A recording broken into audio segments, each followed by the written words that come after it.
14 months of getting me right. Conservatives are Christian. Christians are conservative. At least, that's probably what you and millions of Americans instinctively think when religion and politics come up together. To be fair, when people think of Christianity and politics in America, it's usually because of the Republican Party. Topics like abortion, LGBTQ rights, and religion in public spaces are key battlegrounds for Republicans, and are almost always top issues for Christian voters. For years, the Republican Party has worked very hard to make sure that when you think of a controversial religious topic, they are the party on the Christian side. But why is that the case? In this episode, we'll explore the origins of the link between conservatism and Christianity, and consider how religion can be used in a more positive, progressive way that actually reflects the radical egalitarianism of Jesus. Let's jump in. If you live in the United States, it's pretty easy to make the assumption that Christianity has always been a conservative thing. But has it really? You might be surprised to learn that no. It's only been since the 80s that Christianity has been so strongly associated with conservatism. At its inception, and among the first people to practice Christianity, the teachings of Jesus were interpreted and implemented in a pretty socialist way.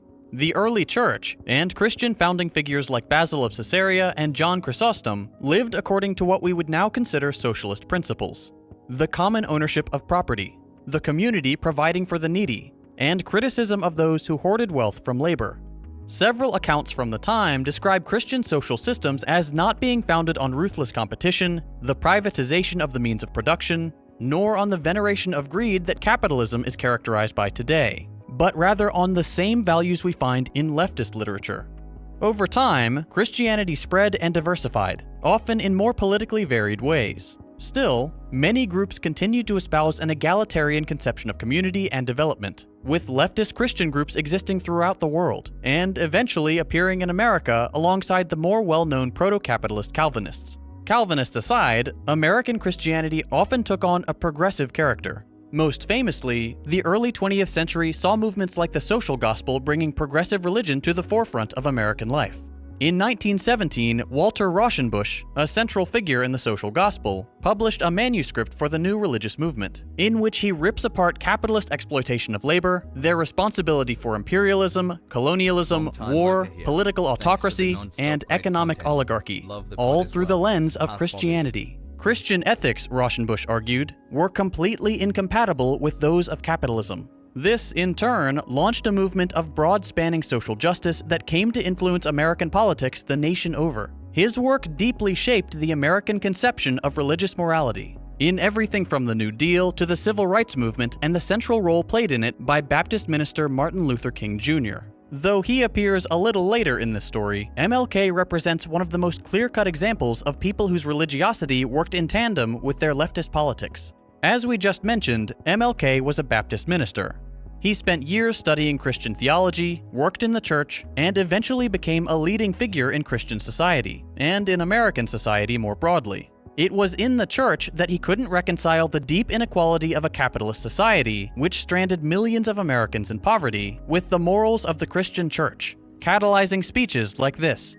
I am convinced that if we are to get on the right side of the world revolution, we as a nation must undergo a radical revolution of values. We must rapidly begin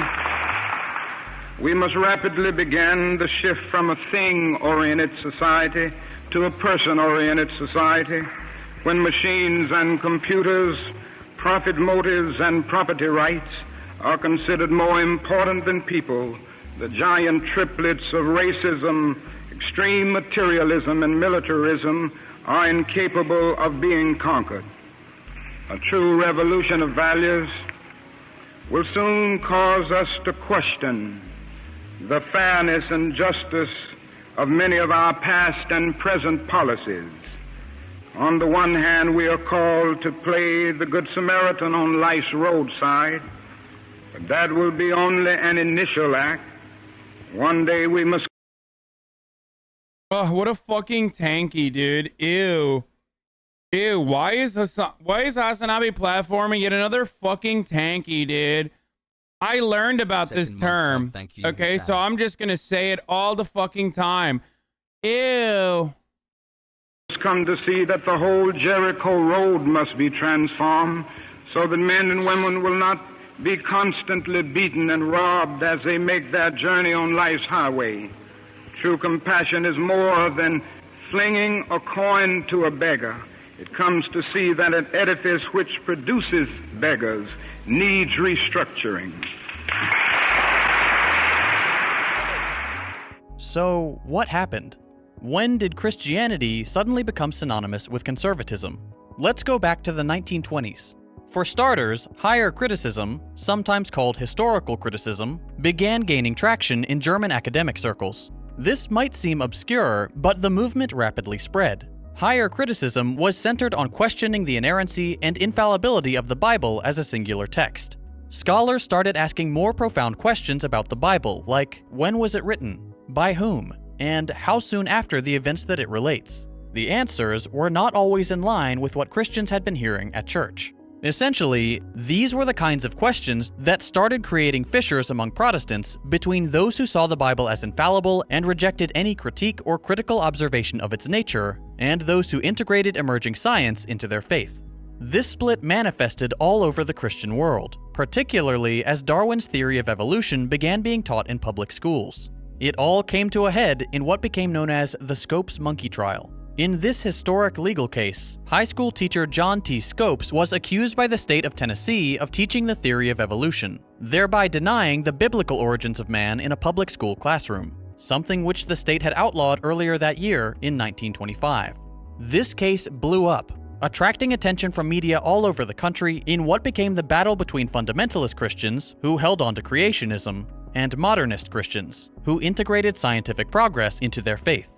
Scopes lost the case, but it didn't matter. The schism between the progressive, mainline Protestants and the conservative, white evangelical Protestants was complete. Most importantly, the trial pushed conservative evangelicals into mass media. Up to that point, conservative Christians largely saw themselves as losing the war of hearts and minds, with progressive policies and progressive Christians alike growing in number and influence around the country. The trial showed them it didn't have to be that way.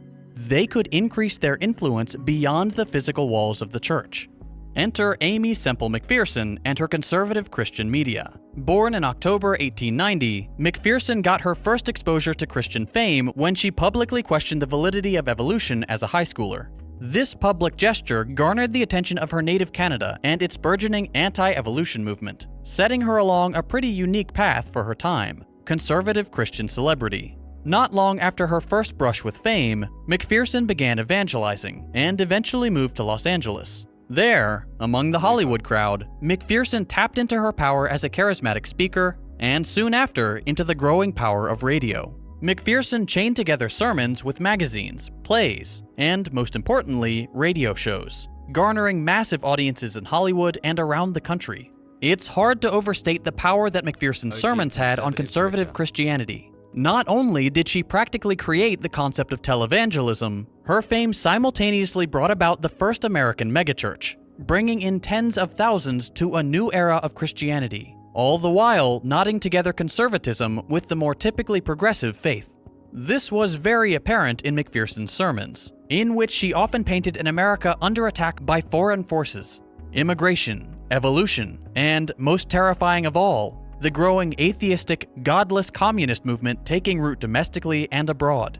In McPherson's sermons, the United States was enshrined as the last bastion of faith on the planet, and it was the duty of American Christians to defend their faith against the spread of what they perceived to be an amoral system of belief not founded on the Word of God. Specifically, McPherson warned her audience of what she believed to be the ultimate goal of communism: overthrowing the US government and, in the process, destroying its supposed Christian roots. The United States, she believed, had been uniquely blessed by God for its Protestant piety, for which it had been rewarded with prosperity and relative domestic peace. A communist attack would upend this blessing, and so McPherson desperately fought to ensure it would never come to America. Around this time, American patriotism became firmly entangled with Christianity, with evangelists in McPherson's circle saying that acts like refusing to salute the American flag were not only unpatriotic, but also somehow unchristian. Immigration, too, became tangled in this imagery. Older, whiter, more Protestant immigrants were seen as good and assimilated into the fabric of the United States, whereas the new, non-white, oftentimes Jewish immigrants brought with them anti-American and anti-Christian communist and atheist values. All the way back in the 1940s, McPherson's sermons sounded exactly like the Trumpist rhetoric we see today.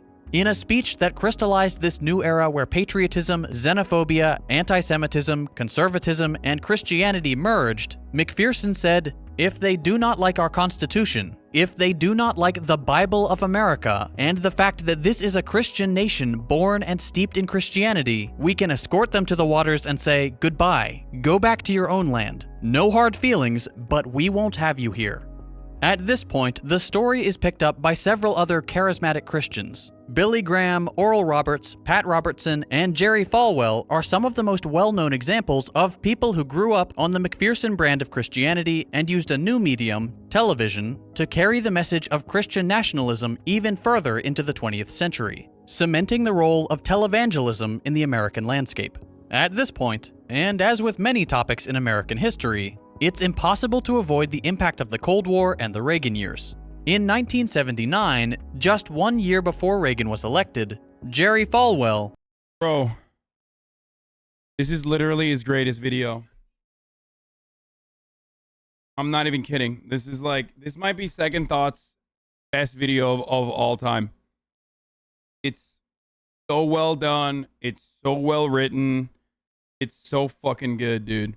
By the way, I'm sure that I haven't been looking at the chat. I've been watching the video, but I haven't obviously been here. The robot loop is what I'm cooking while simultaneously watching so that people don't freak the fuck out. But, because they often do. The reason why what I was going to say is, like, I'm sure there are probably chatters in here, like, Reddit atheists who are fucking losing their minds. But this is basically what I talk about regularly with respect to, like, the history of liberation theology and, like, radical with ecumenical Marxists and, like, how fucking socialist the religion can be, because it's a weapon. Okay, that's all it is. It is ideology. Anyway, these guys are some of the biggest scumbags on the planet. I don't know what else to say about it. Just one of the most influential televangelists created the moral majority. We'll get to what that is in a second. Around this time, evangelicals started growing in socioeconomic power and, most importantly for Republicans, voting power. Evangelical churches grew, as did the fortunes of their members, until eventually, evangelicals made up a third of the American adult population. Rallied around the speeches of massively popular televangelists, evangelicals began to see their involvement in politics as a divine necessity. But voting for conservatives and leading single-issue campaigns began to look small compared to the power evangelicals were beginning to amass, prompting Robertson, another famous televangelist, to announce in 1979 that, "We have, together with the Protestants and the Catholics, enough votes to run the country. And when the people say, we've had enough, we are going to take over." And so, Falwell created the Moral Majority, a political group that would exchange an enormous voting bloc for a comprehensive evangelical program in the Republican Party. And I wonder if he'll show one of my favorite fucking videos from the Moral Majority's other founder, not just Falwell, but what's his face? The other founder who very famously said, you know, a lot of you Christians have goo-goo government syndrome. You guys know what I'm talking about? A lot of you Christians have goo-goo government syndrome. Paul Weyrich is the person that I'm thinking of. Yes. You want the government, you want everybody to go out and vote.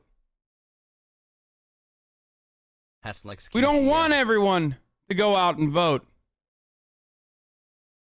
That's how we lose power. Now, evangelicals felt confident that they could dictate party policies to Republican politicians on abortion, gay rights, the Equal Rights Amendment, and a host of social programs and foreign policy stances. Evangelicals ran popular broadcast media channels, publishing houses, colleges, and thanks to these new political groups like the Moral Majority, they were increasingly represented and emboldened by federal government representatives. Okay, is he gonna play that clip or not? If not, I'm gonna show you this. It's like,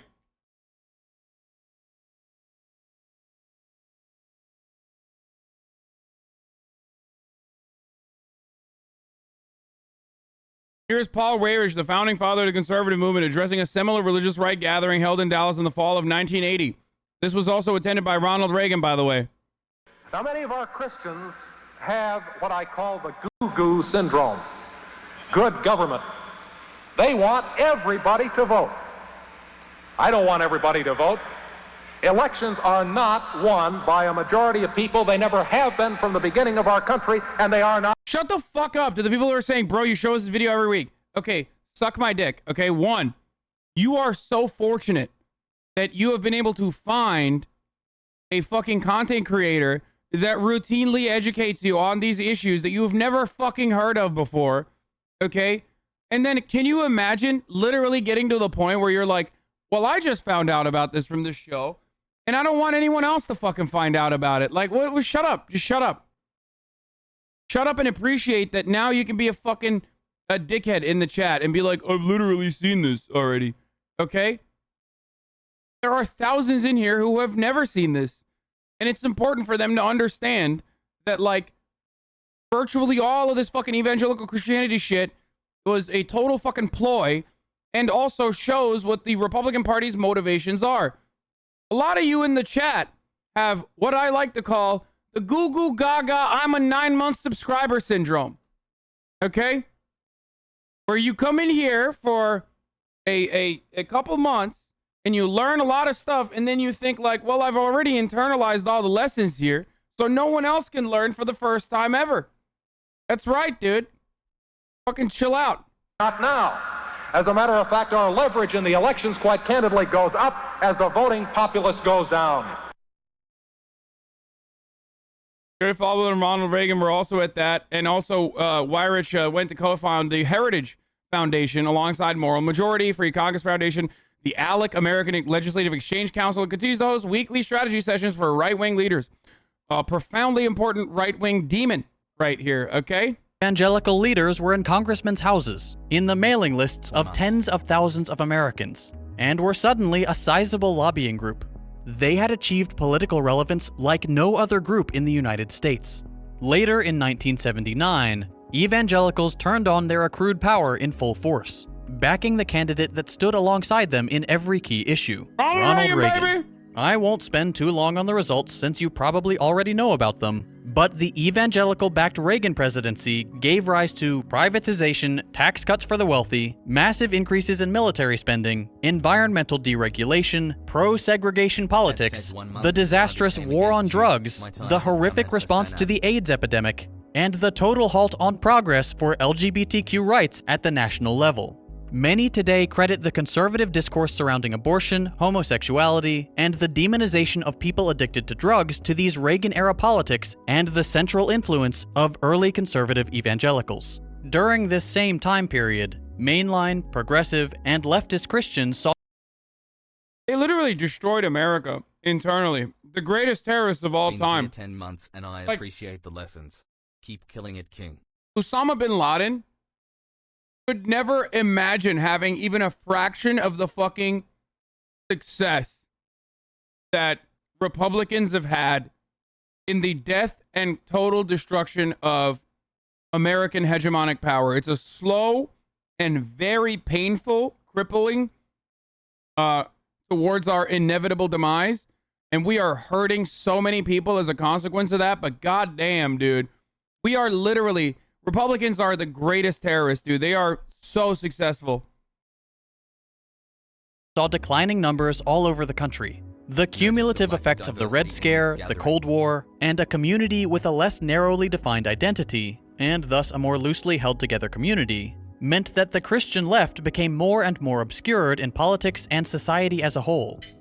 This is something I don't really talk about that often, but I should probably bring this up every now and then. I'm sure many of you probably, from time to time, wonder, like, why I don't fucking shit on tankies, or why, like, despite me making fun of anarchists and shit, and even, you know, Dengists and stuff like that, or dumbass, like, ultras, or whatever the fuck people are calling them now. Red scaring The my reason why I parents. believe in a broad leftist coalition is because I think the Overton window is, unfortunately, way too fucking slanted towards fascist, reactionary, right-wing politics. So I don't mind having fucking people who are dumbasses who are on the left that are, even if they're like some of the most unhinged psychos, I don't mind that like they have a voice at the fucking table to a certain degree that ultimately makes people like myself look more normal in comparison. That's the way I see it. That's the reason why I don't fucking spend a lot of time on people like that. Now, and also because I think that a united left has similar goals, especially in the fucking short term. Now, having said that, however, the second reason, which I also think is incredibly important, is because there's no power. They're powerless.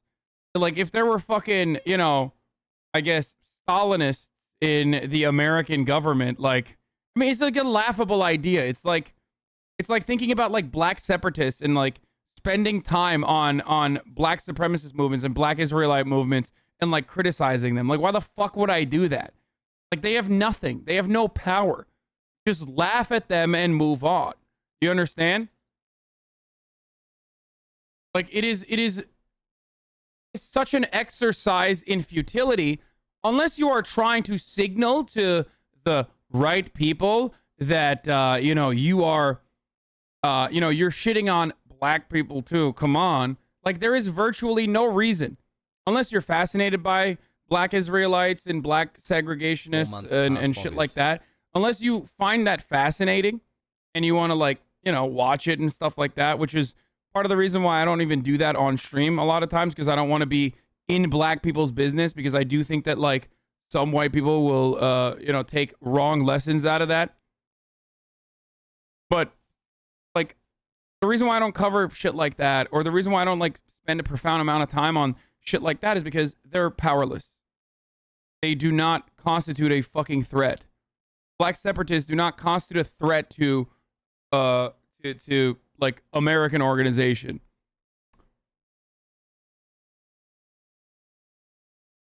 Okay, now justify your vile attack on vegans. You're annoying. That's it. It's just purely out of entertainment. Leaving an open field for evangelicals and conservative Christians in which to dominate the American political game. Fast forward a bit, and although Bill Clinton's victory represented a small setback for the evangelical movement, the ensuing presidencies of George W. Bush and eventually Donald Trump proved that a mobilized, motivated, and united electorate could importantly sway elections in favor of conservative candidates with highly religious social policies and talking points. Now, white conservative evangelicals are firmly settled in the American political landscape and exert tremendous power on the policies and posturing from the Republicans we see today. That brings us to the present. Over 46% of Americans are Protestant, and more broadly, someone in the chat said, "And AOC stock Dems do?" No, they don't. I mean, they have a lot more power than, like, the average crusty anarchist or the fucking Maoist or whatever. But yes, social democrats do wield a tremendous amount of power in comparison to fucking every Marxist Leninist. Like, what do you mean? Yes, they literally do. Which is why it's important to utilize people who are social democrats for at least, like, some kind of legitimate harm reduction when there is when you can.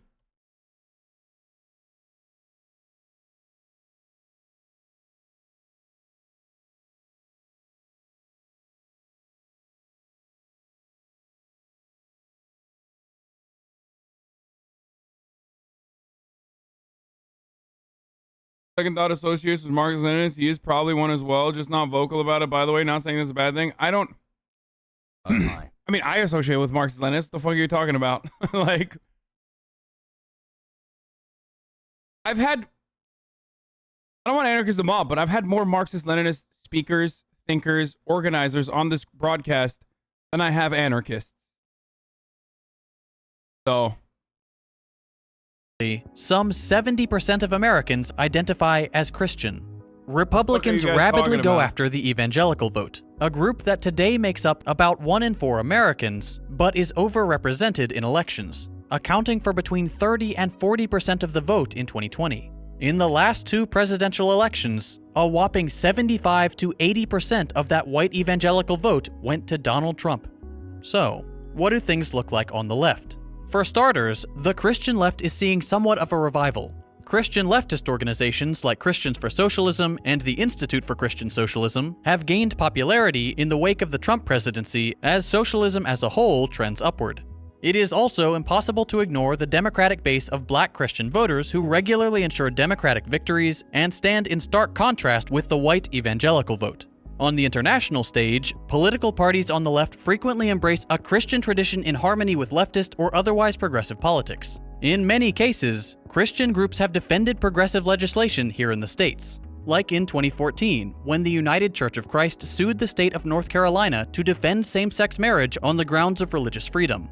It's important to understand that the elected officials you see yelling the loudest about Christian morality are usually the worst representatives of the faith, and often don't believe a word of it themselves. The most obvious example is Donald Trump, a man who, until launching his campaign for the presidency, did not make any attempt to pretend he was even remotely religious, and only adopted. Sorry.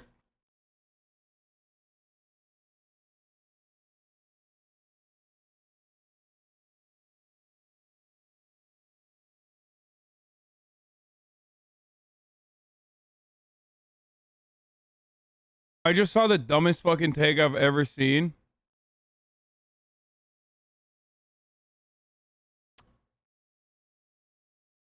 I don't know if you compare Marxists to anarchists, but anarchism is privileged shit. There's a reason why most of them are white Westerners. Yeah, totally.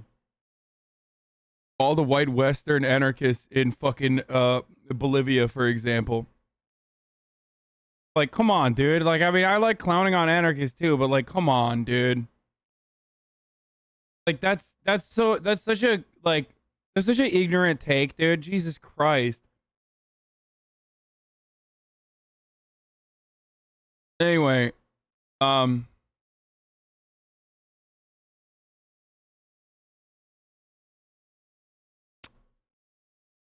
like,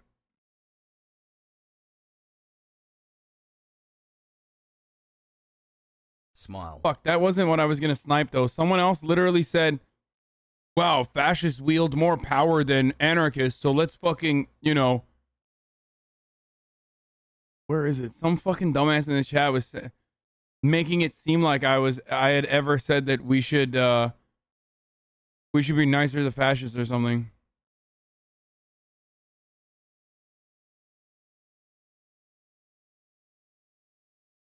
Evangelical language to secure that large and vital Republican voting bloc. But Fascists have more power than anarchists. Let's cater to fascists politically. HasanAbi. Oh, this is the guy. Oh, he's the one who said it. Oh no, he's just repeating someone else, I think, in the chat. I don't know who fucking was the first person who said it. Oh, okay. Privilege costs the anarchists privilege to be stuck in the gutter. Yeah, dude, there are no such things as fucking privilege, KEKW, moron, privilege costs the anarchists, KEKW, privilege to be stuck in the gutter. Sock them will save us, I'll promise. Democrats have more power than sock them, so we should just support the Democratic platform, full stop, Hepega. Dude, why are you like this, dude? Why are you like this? Like, what's wrong, dude? Fucking just take a shower, okay? The one thing that anarchists fear the most, dude. Go take a shower, okay? Fucking owned. Republicans aren't the only ones at fault here. There are plenty of Democratic politicians who make a point of reminding people that they're Christians, despite very few, if any, elected officials fighting for legislation that would actually help the poor, the sick, the elderly, or any of the cast aside and forgotten groups that Jesus called his followers to care for. In fact, these politicians often ignore the will of the people when it comes to things like universal healthcare or ending homelessness, things that have overwhelming support and are clearly more in line with their supposed Christian values than the corporate handouts they so frequently produce. No matter who you are, religious or not, it's important to realize how a few key figures in the white American evangelical movement have taken a religion with a rich history of egalitarian values and convinced us that its only legitimate avenue in politics is through a platform that preaches hyper-individualism, greed, siding with massive corporations, and hatred of the poor. In spite of these efforts, plenty of people let their faith guide and supplement a socialist, humanitarian conception of society. Many Christian or otherwise religious people today suffer under a capitalist system of exploitation and alienation, both domestically and abroad. Correcting this notion that capitalism is somehow the decree of a God who preaches justice is critical to our success. And this applies to every religion. I've interacted with countless socialists online and in person, and the Christians, Muslims, Buddhists, all the religious socialists have been among the most devoted to actually caring about improving the material realities of their fellow human beings. Regardless of what you think of religion as a whole, regardless of whether you consider yourself a religious person, we need to realize that the American version of Christianity has been co-opted and perverted for devious ends. The Christianity of modern-day white evangelicals bears no resemblance to the radical teachings of Jesus. If religious Americans truly want their faith to be a force for good, they must take their religion back from those who have turned it into a weapon of evil. Dude, there is so much that he could branch off to from this video, and I hope he covers this more. Like, this as a foundation is great, but if you were to describe, like, white Protestant evangelical Christianity and how it, like, became the most dangerous movement in America and perhaps the world, you can literally branch off to Zionism and how white evangelical Protestants and their fucking religious scripture is the reason why they are the largest supporters and funders of the Israeli apartheid state. Like every part of that, every part of this movement is so, like, everything you fucking hate about America, you could tie back to rich fucks weaponizing the prosperity gospel and religion to gear up a bunch of fucking working class hogs and other working class lumpen pros and other fucking petite bourgeois and just capital owners and business owners into becoming the most effective political group. Like, it is insane to me that they make up, like, what, at most 30% of the entire voter base, and we cater to them.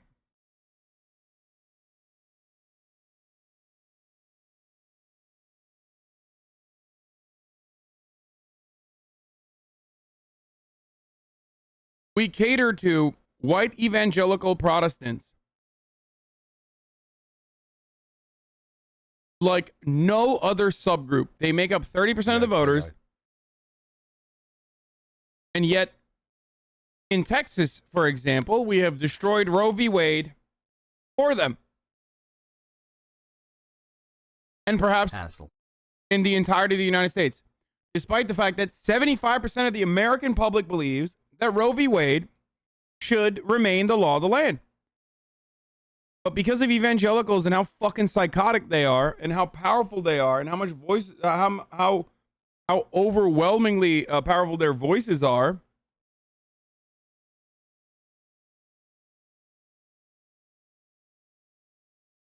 we just have to live with that reality. It's so sad. That's why I always used to laugh at fucking dumbass Reddit atheists who used to say shit like, Muslims, they're so conservative. Like, they just don't vibe with American culture. Like, American culture and Western values. Like, Muslims don't understand it. It's like, dude, what the fuck are you talking about? One, Muslim Americans have no political power whatsoever in America. But even if they did, that'd be a good thing.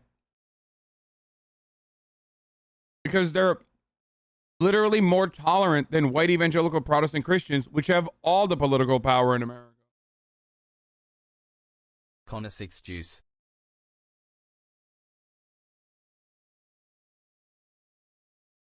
What atheists are saying that?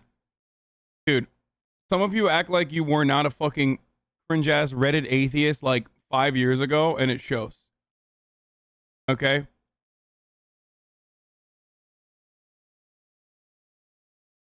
Oh, I have a fucking idiot, a 14-month idiot right here. Is Hasan high today? Okay, he's high as fuck. Okay, he's high. Hasan, you are high as fuck. Speak normally. I hate the poorest. Hasan, are you high? Hasan is drunk or high? Drunk. 7 months Pog.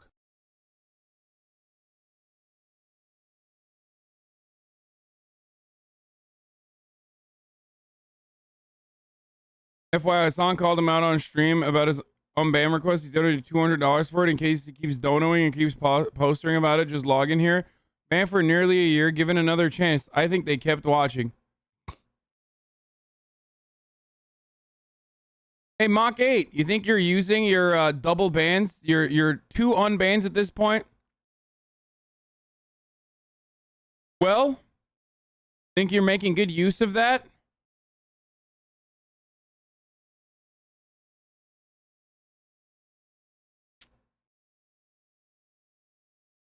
Huh?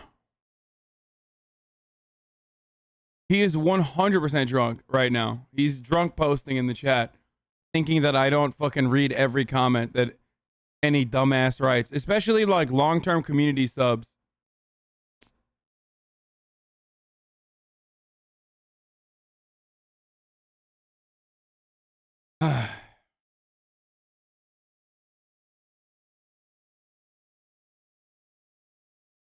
Havana Here, I'll save you the embarrassment a little bit. Ads at the top of the hour.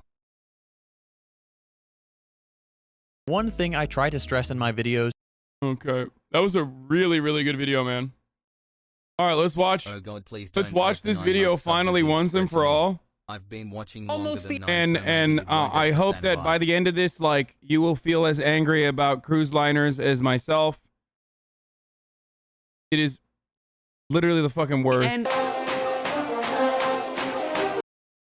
hey guys, oh Jesus! Wait, what the fuck did I just click on, bro? What the fuck did I just click on, bro? Hasan. Now, wait, what is that username, bro?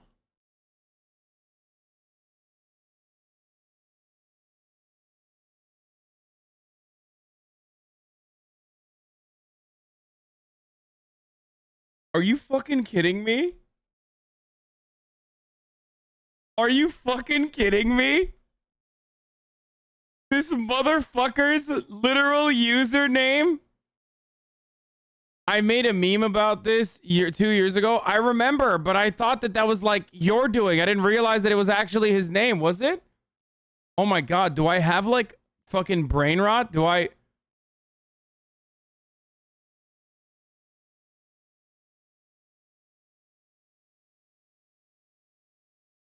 I know what bhai means in Hindi, motherfuckers. I know it means brother.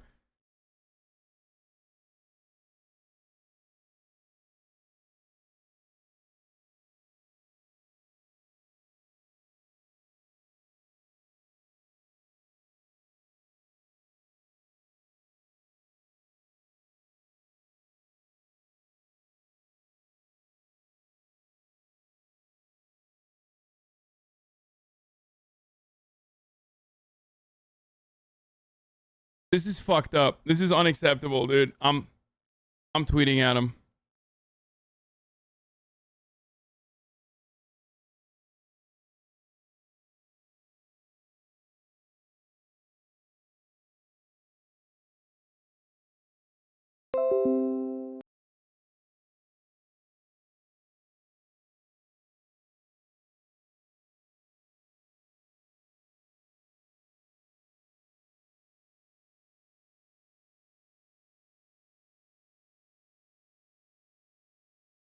Yeah.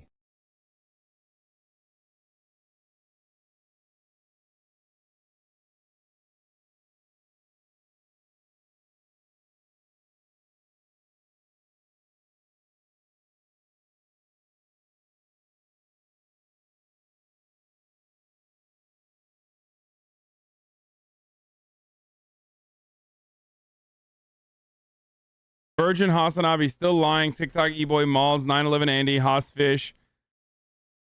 TikTok E-Boy woke, hasn't grounded moral axioms, steals content.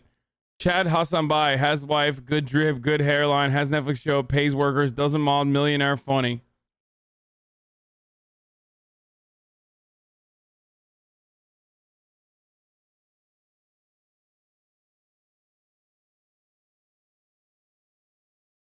Howdy.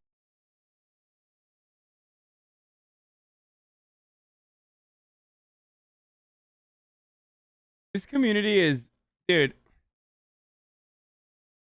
If there were two Hasans, now I'm saying it like him.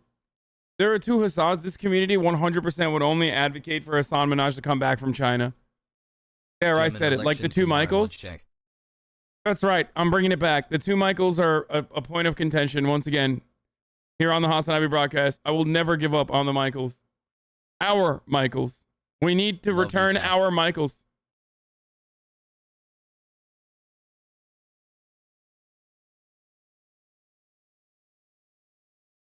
If there was a situation with the two Hassans,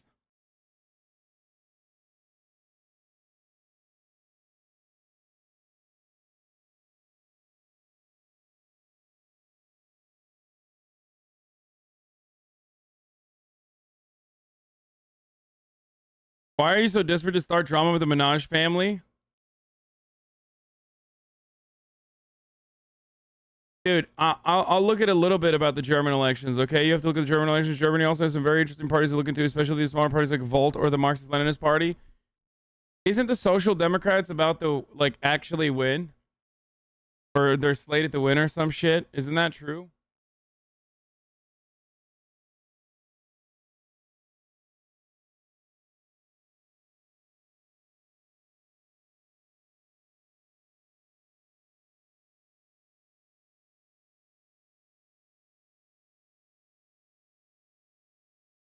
Angela Merkel is done, dude.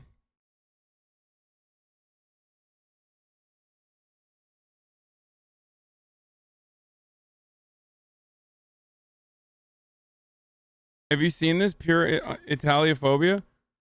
It's a Mia Mario. I was in Yonkers trying to find the post office when some fat fuck Italian stumbled out of a Starbucks and puked on my shoes. Fucking hate New York. This place is crawling with Dagos. Wait, what? No shot he said that. No fucking shot. That's like unironic Italiophobia. Like that's like what the fuck? He crawled back up to like 1930s. There's no way this is a real tweet, dude.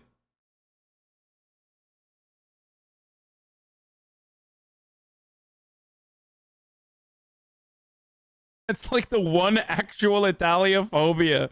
Like that's...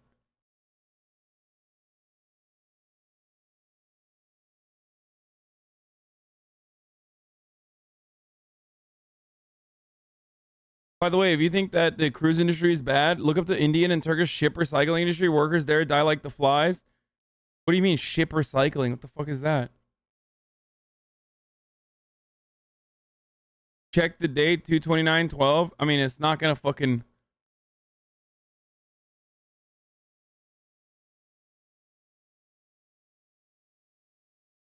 This seems very 2012. I'm not gonna check with the Wayback Machine, man. I just don't care. Like, this is most likely not real. Especially because if this was deleted a long ass time ago, this color of like the Wayback Machine wouldn't show this fucking date 2/29/12. Yeah. What, you think that was his fucking avatar on 2/29/12? Like, what the fuck's wrong with you? It's literally fake. It's such a easy to spot fake too.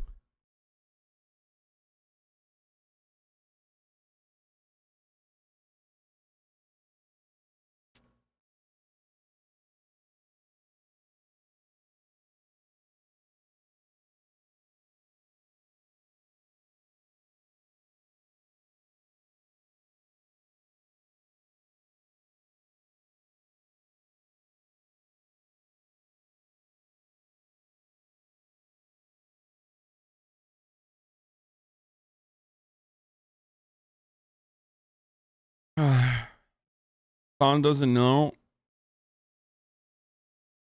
It literally says photos on iOS. Yeah.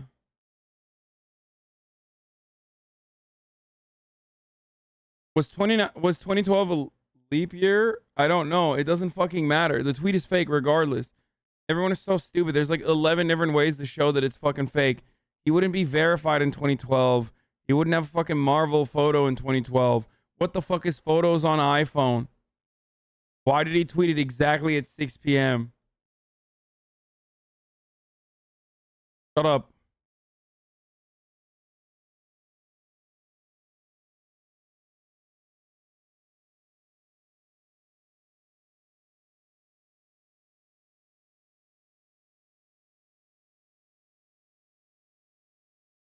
The history says he's otherwise pro-Italian.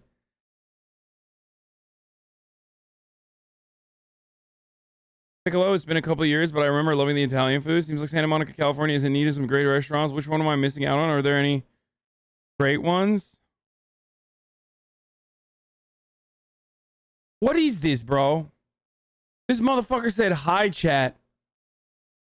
Like, what are you doing? Like, how did you... I just clicked on it, dude.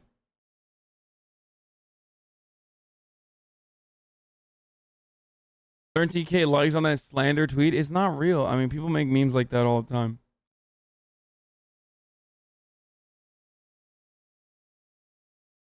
Chris Pratt, more like Chris Pratt.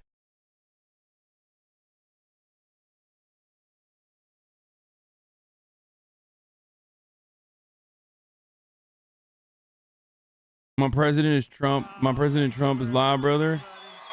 I don't know if I want to. We'll do a little bit. We'll look a little bit. We'll look a little bit. I do want to see him. He's looking plump. I miss him so much, dude. Thank you very much, everybody. I miss him every fucking day, dude. Special hello to a very, very special place, Georgia. Thank you. And I want to congratulate a team that we all love, the Georgia Bulldogs. That was a big win. Wait, is that Ivanka Trump? You obviously have one of the best teams in the nation. That's looking like a fact. We have one of their players from a few years ago with us tonight. You know that, right? A special man. I'm thrilled to be back in this magnificent state with thousands of hardworking, God-fearing, freedom-loving American patriots. And 1 year from now, Georgia is going to be a central battleground in our fight to rescue our beloved nation. You have great, great people running. Many of them are right here. Hello, Marjorie. I love Marjorie. With your help, we're going to take back... Like, Marjorie Taylor Greene is, like, deranged enough to want to fuck Trump, right? Like, that's... We're in agreement on that, right? Where she can work very hard to bring back a city which she has helped to very much destroy. Marjorie. Just like they're destroying our nation. They're destroying our nation. We're going to fire your ultra-left-wing Senator Ralph Warnock and elect the great Herschel Walker to the United States Senate. And we're going to take back our country from these lunatics.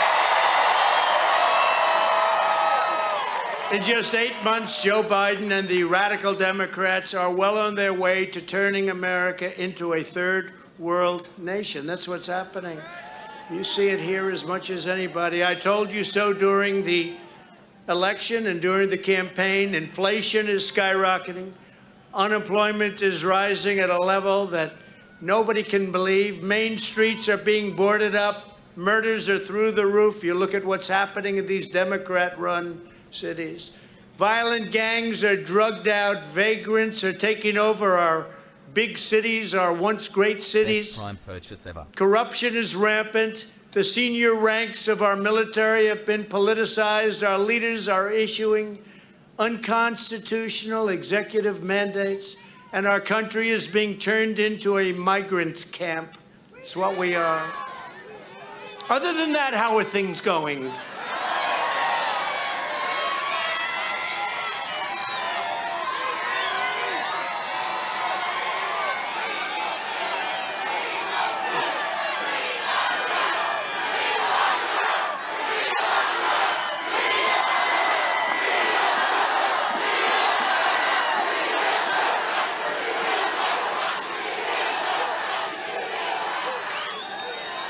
It's really not even believable what's going on, but it's going on nevertheless. Each and every one of us here tonight must do everything we can to save America. We're talking about saving, remember?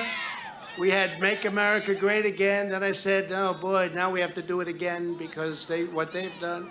So we had Make America Great Again.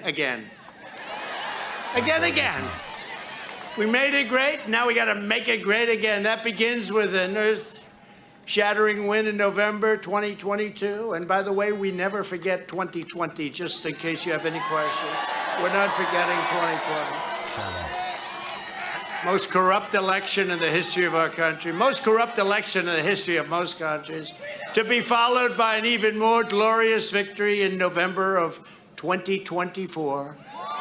We're going to have a big, beautiful victory. If we have a country left in 2024, that's the problem. We're going to have a country left. What they're doing at this level, you're not going to have a country left. There's no greater crisis facing our nation today than the catastrophe on our southern border. You've been watching it, and a lot of the fake news, and you got a lot of them back. Look at all of those fake news people. Wow. Do they even send camera crews to this other than like, you know, these fucking websites? Like the only websites that go to these fucking things now is like truthteller.eaglefuck.net. You know what I mean? Like, I don't think there's like a actual CNN camera crew out there. I mean, I'm sure there's like reporters covering it on the ground, but Golden power. I don't know if Joe is exactly involved. I don't know. I don't know. I really don't. But somebody's really screwing up our country. They're destroying our country. In Del Rio, Texas, I love the extremely normal Blacks for Trump guys who are famous for being normal and having normal points of view. Are going like this when talking about Joe Biden, like, oh yeah, he's crazy, Joe Biden. Bro, you guys, like, I mean, the Blacks for Trump group, especially the main dude, is like an insane person, literally. Most people would say they were doing one hell of a job, right? Don't you think? They're in trouble. Can you believe it? He's right there, Michael the Black Man. This would never, ever be happening if I were your president, and we should have been your president. 75 million votes. When I was in the White House, illegal aliens knew that if they broke our laws and trespassed across our borders, they would be caught, they would be detained, and they would be thrown out of our country very rapidly. So they didn't come. They didn't come because it was not worth the trip, and then you have to go back. It wasn't worth the trip. When they made the statement, come with open arms, the world is coming into our country. They're emptying their prisons into our country. I used to say from Guatemala, Honduras, El Salvador, Mexico, but now it's from many countries all over the world, including the Middle East. They're emptying their prisons into our country. We're having people coming into our country that we do not want. We do not want. Under my administration, we ended catch and release. We shut down asylum fraud. We struck historic agreements with Mexico and Central American nations to stop illegal immigration, and we deported dangerous criminal aliens by the tens of thousands, including MS-13 killers. We got them out by the thousands. We built almost 500 miles of powerful border wall, and it was tough because we had to go through 2.5 years of litigation against Democrats that were suing us, including Congress. We created the most secure border in the history of the United States of America. And the wall could have been finished in a month. They didn't want to finish the wall. This is not even believable. It took us, we were building at record rates, but we had to get the approval from the courts. 2.5 years of fighting and winning 11 different cases. Now Joe Biden has thrown the border wide open, and our country is being invaded by hundreds of thousands of people every single month. Every month, we have hundreds of thousands of people coming, and we don't even see the people that are really coming in. And I guarantee you, they're the worst of all. According to one report, over 220 miles of the area near Del Rio is now completely, totally just absorbed by people, but totally unpatrolled. The police are saying, you know, what do we do? This is an invasion. That blonde lady over his left shoulder is 100% terrified of being placed next to the Blacks for Trump squad.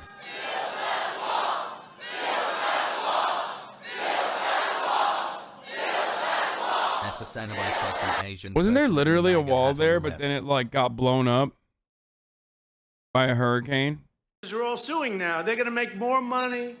They have contracts to build the wall, finish the wall. They said terminate. Let's terminate. First day, we're going to terminate. And now the contracts are going to get more money for not building than they ever got for building. You got some contractors over here. They're laughing because they know exactly what I'm saying, don't you? Biden They're not saying kill them all. They're saying build the wall. I mean, it sounds a lot like kill them all, but crippled ice. come on, chat. You know what they're saying. Ice. Tough. I wouldn't want that job. I mean, it's the same shit. That's what they want. But like, come here. Let me look at him. Look at that beautiful. Stand up in the chair. Stand up in that chair. Help him. Look at this guy. Right? It's a good. He's been. How many rallies have you been to? Oh boy, he's a great guy and a great patriot. And you know, when he takes that back off, he goes into his shirt and he probably goes back to his accounting office. But we love you. You're great, and we appreciate. I love that he knows his freaks, dude. He's like pointing out to his freaks. Great guy. I love that. Like, But that's even my little sleepy-eyed freak. He's a Chuck wall. He Donovan, dresses DC like a was wall. recently forced to admit that What a Biden's psycho. open borders and his policies are acting as a magnet, attracting illegal aliens from all over the planet. Yet despite this obvious disaster, radical Democrats in the House and Senate continue to push for mass amnesty. You know, it's really hard to believe they think this is good. When you look at what's happening, as you know, Haiti is emptying out into our country. Haiti, they have a lot of problems in Haiti, and it's very sad. But we're bringing people into our country that it's just a terrible, terrible, terrible situation. We're living through the worst border crisis in the history, probably, of civilization. There's no border. Nobody has a border like this. We don't do anything. You know, other countries, even if they're not well equipped, they put up a fight. They don't let people come in. We're just letting them just walk right in. And your own Senator, Raphael Warnock,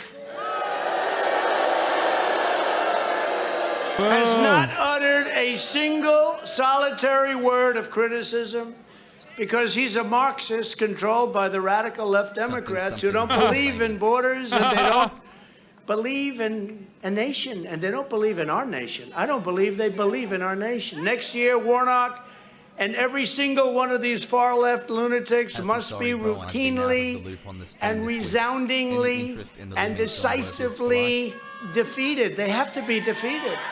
You're not going to have a country left. If you want to have a country left, you must elect no Democrats and vote only for America First Republicans. America First. You know, we have a couple of we have Save America, which is great. We have a lot of different Make America Great Again. We'll never give that one up, right? Make America Great Again. I thought we could sort of put it aside for a while, right? But as soon as they came in, we said we need that one again. But we have some good ones. But when you think about it, some of those phrases they're so on. They're so perfect. Some of the phrases, think about Make America Great Again. Save America. America First. Think of it. America First. I feel like his brain is no good. When Biden first came into office, if you can believe He's having this, like a little brain fart we moment don't there. believe in America First policies. I said, you know, even if you really don't, you can't say that. It doesn't work. He doesn't believe, but it's true. They don't believe in America First. They don't believe in America First policies. The world is eating our lunch. They're laughing at us. They watch what happened in Afghanistan, and they think we're weak and stupid. And I'll tell you, when I was president, they respected us. They respected this country. because they were ripping us off, and we stopped it. We stopped it, and we'll go into it, too. For the last 8 months, Biden, Pelosi, and the Socialist Democrats have been relentlessly pushing the demented lie that their political opponents are the #1 threat. Think of it, the #1 threat to national security. They call them the Trump people. You know what that is? That's 75 million people, but it's really much more than that. Much, much more than that. And that's the largest vote by far ever gotten by a sitting president. No president has ever come close to it.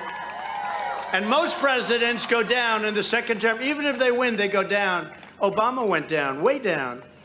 But he won. Well, I don't know. Maybe he won. Who the hell knows if he won? Nowadays, with these elections, who knows if he won? But he went down a lot, and he won. Most of them go down. Some of them go up. But if they go up, they don't go up much. We went up by 12 million votes. I was told, sir. Bro, he's still doing it, dude. Didn't the Arizona recall show that it was all fucking hogwash? 1 million votes, you can't lose. Well, we went up 12 million votes, and they say we lost. But there never has been.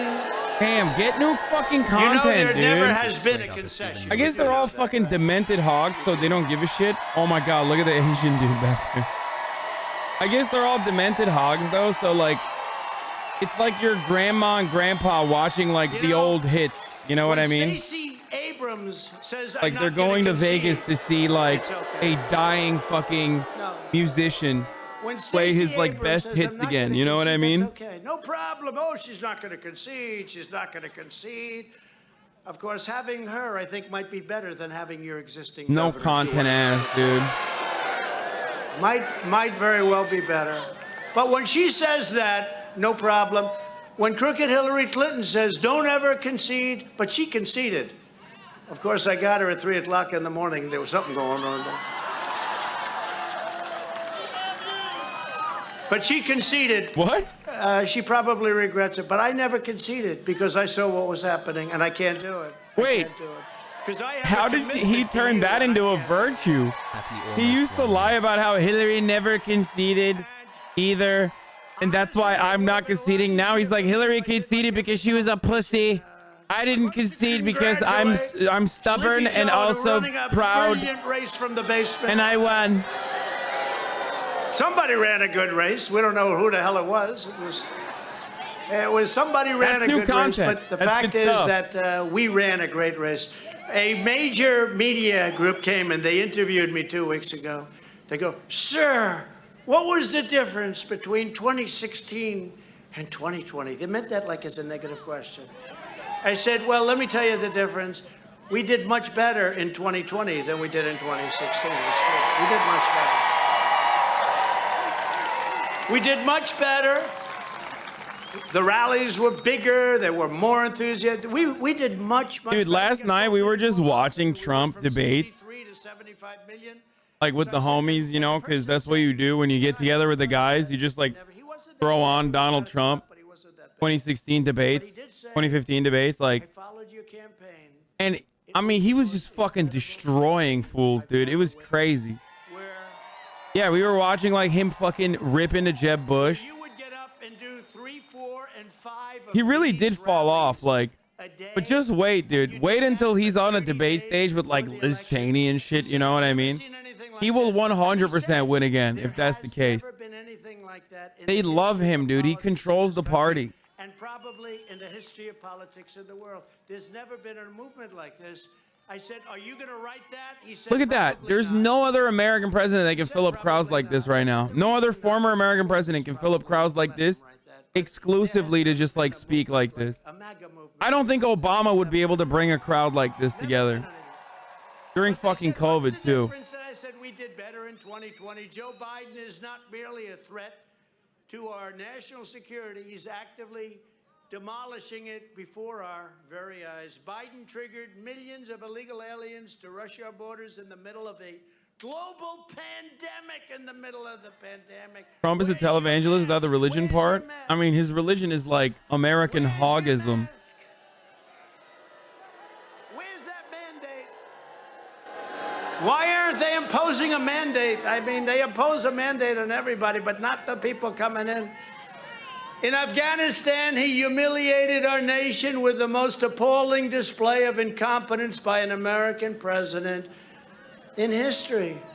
13 great young warriors were murdered and many injured, and a total of 170 people were killed, with many very, very badly wounded. By the way, chat, I wasn't talking about like Obama's ability to fucking draw a crowd or Joseph Robinette's ability to draw a crowd demonstrably doesn't matter because Joe Biden won. You know what I mean? I'm just saying that, like, it's remarkable that he has this level of zealotry behind him. Like, clearly, it doesn't matter if you can fucking, you know, sell out arenas when you still lost to a carcass, right? But what I'm trying to say is, like these people are like delusional and they idolize him to a point that is like honestly incredible. You saw him. He did a great job, Lance Corporal Hunter Ian Clark. Lance Corporal, come up here. Come up here.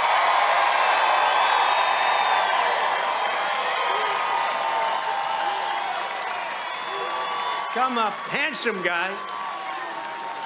Hunter comes from a military family and went to school right here in Perry, Georgia. Can you believe that? Come on up here, Hunter. Thank you, man. Yeah. You want to say something?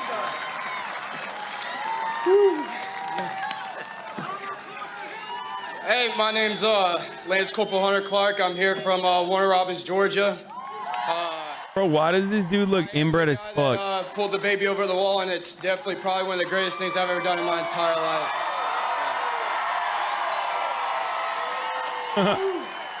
I just want to thank all the support from all y'all. It really means a lot. And I'm glad to be home now today. Thank you. Oh, he was one of the Marines? He was one of the Marines that, like, he's the one that fucking pulled the baby up or something? Bro, he just straight looks inbred, dude. I'm sorry.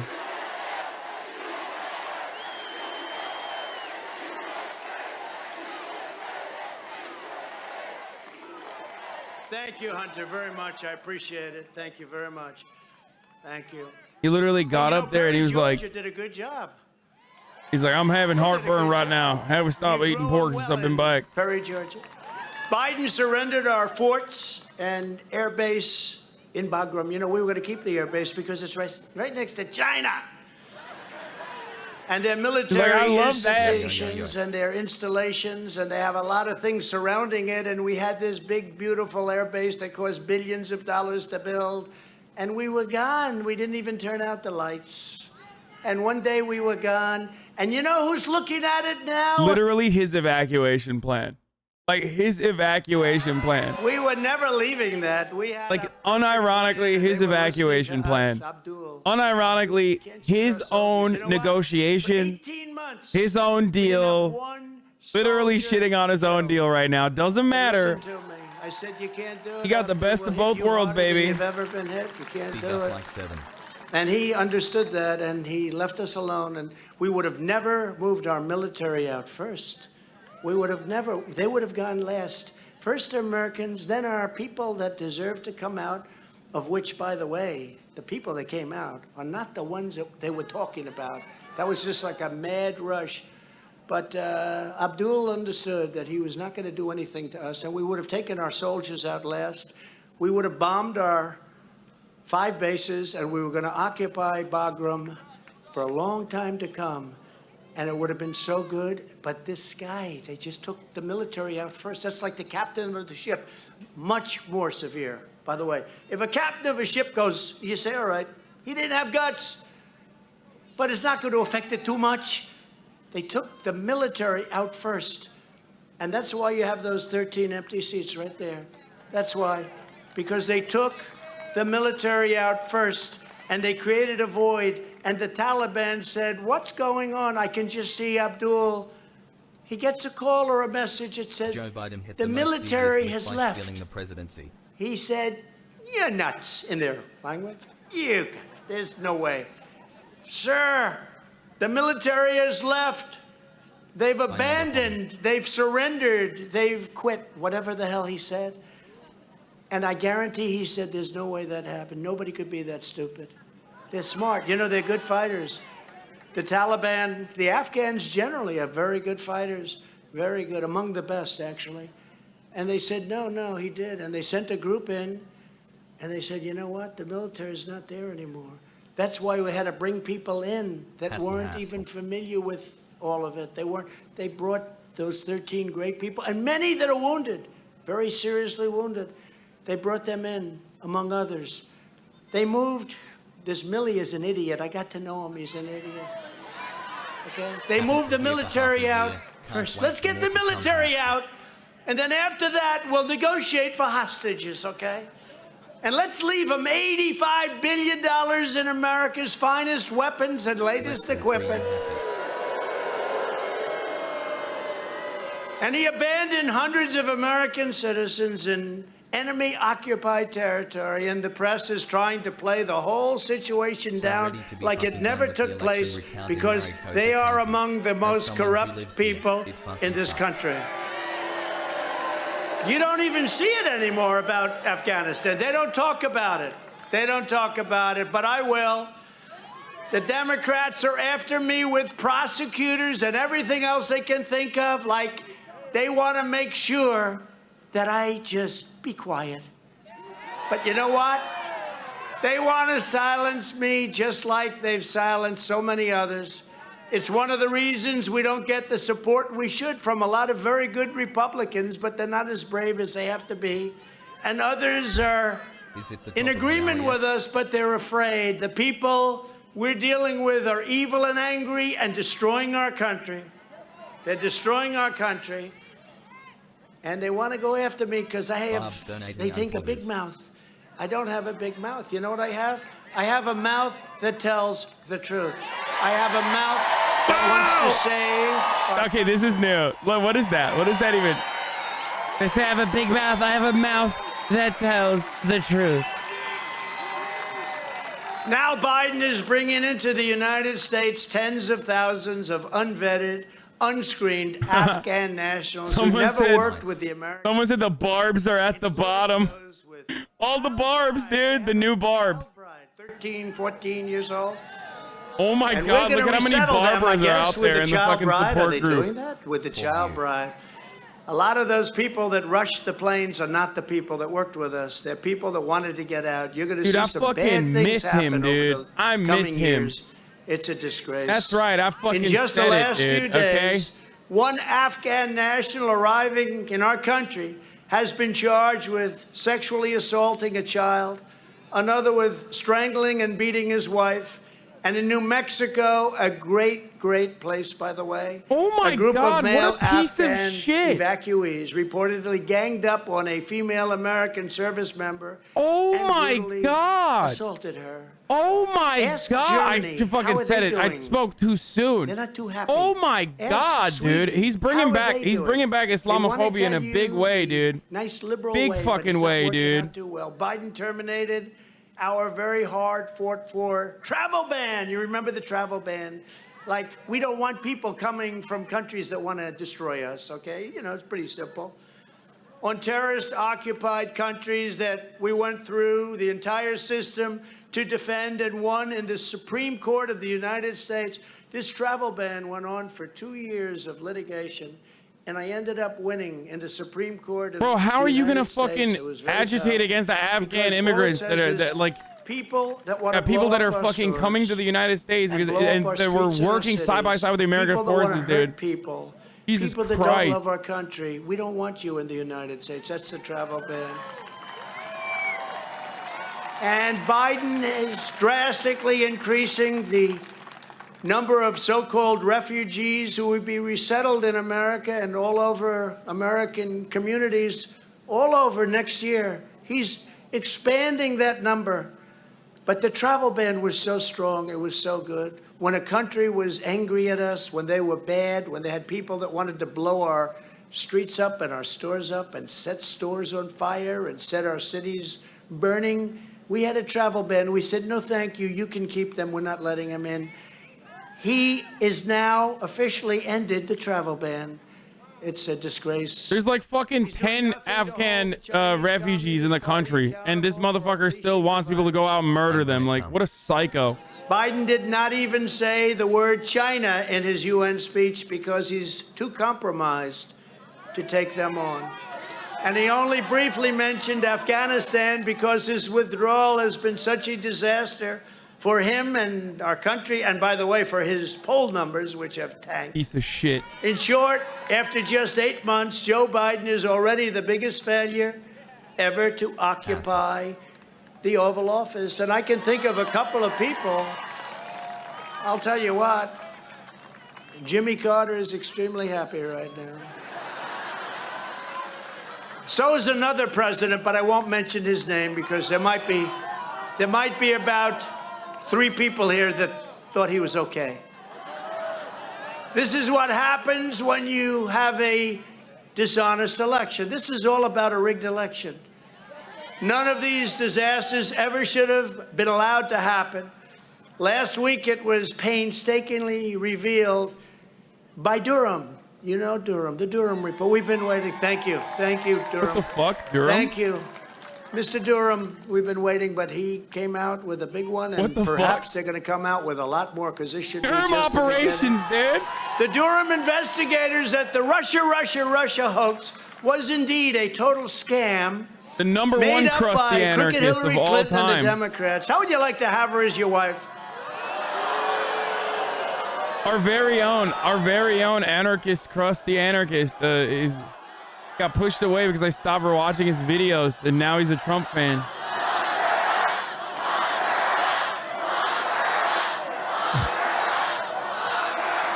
No, but think of this. I mean, Bill Clinton, he's living in fear.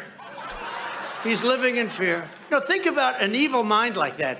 Wait, Bill Clinton is living in fear? You know, I'll tell you a quick little story. Should I or should I feel like his brain is too melted to actually live in fear, dude. But, no, it's just crazy.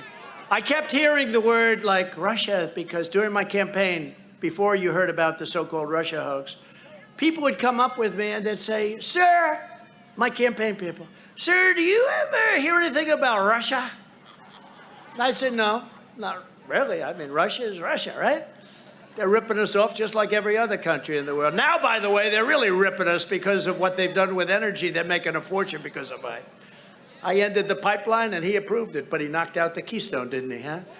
But they'd say, "Sir," and innocent, young, great people, they love our country. "Sir," another one coming up a couple of months later, "Sir, did you ever hear anything? Do you know anything about Russia?"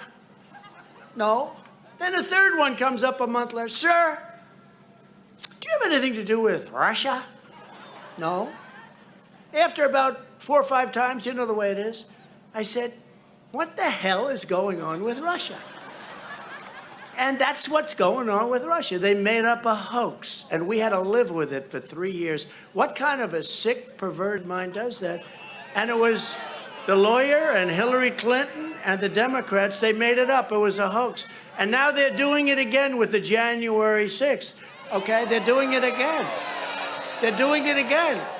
We went through 3 years of hell battling this fake charge that was only allowed to happen because the media was complicit, as they always are for the Democrats. And it was totally criminal what took place. And I think you'll be seeing a lot of things about it. But this, in other words, it is officially now a hoax. Most of you knew that from the beginning. And you'd see this guy, Shifty Schiff, Adam Shifty Schiff. President Trump is a paid worker for Russia. I said, what the hell do I have to do with Russia? Adam Shifty Schiff, and now he's doing it again. The same guy, the same face, that same watermelon-shaped face. You know, he wanted to be a part of the administration. They didn't want to put him in. I give my credit to Biden on that one. He's very, very disappointed about that. But the same guy that would get up at a microphone and say, President Trump's son is involved with Russia. I'd call, Don, do you have anything to do with Russia? He didn't know what the hell I was talking about. He thought I was crazy. Eric. And these are good kids. They work their asses off for the country, I want to tell you. What a shame.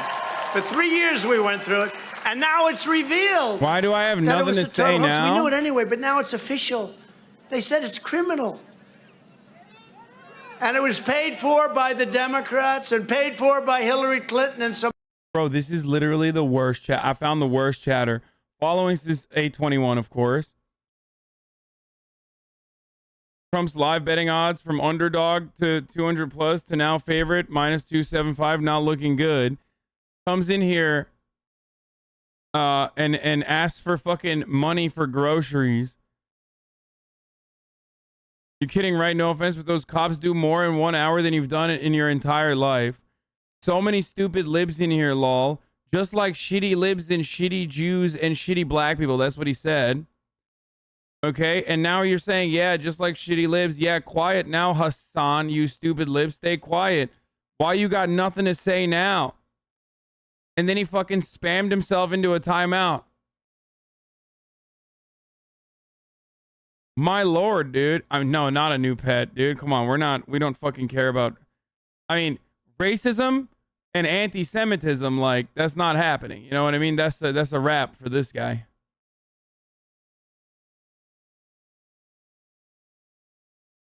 Lol, I'm just kidding. Lol, I'm just kidding.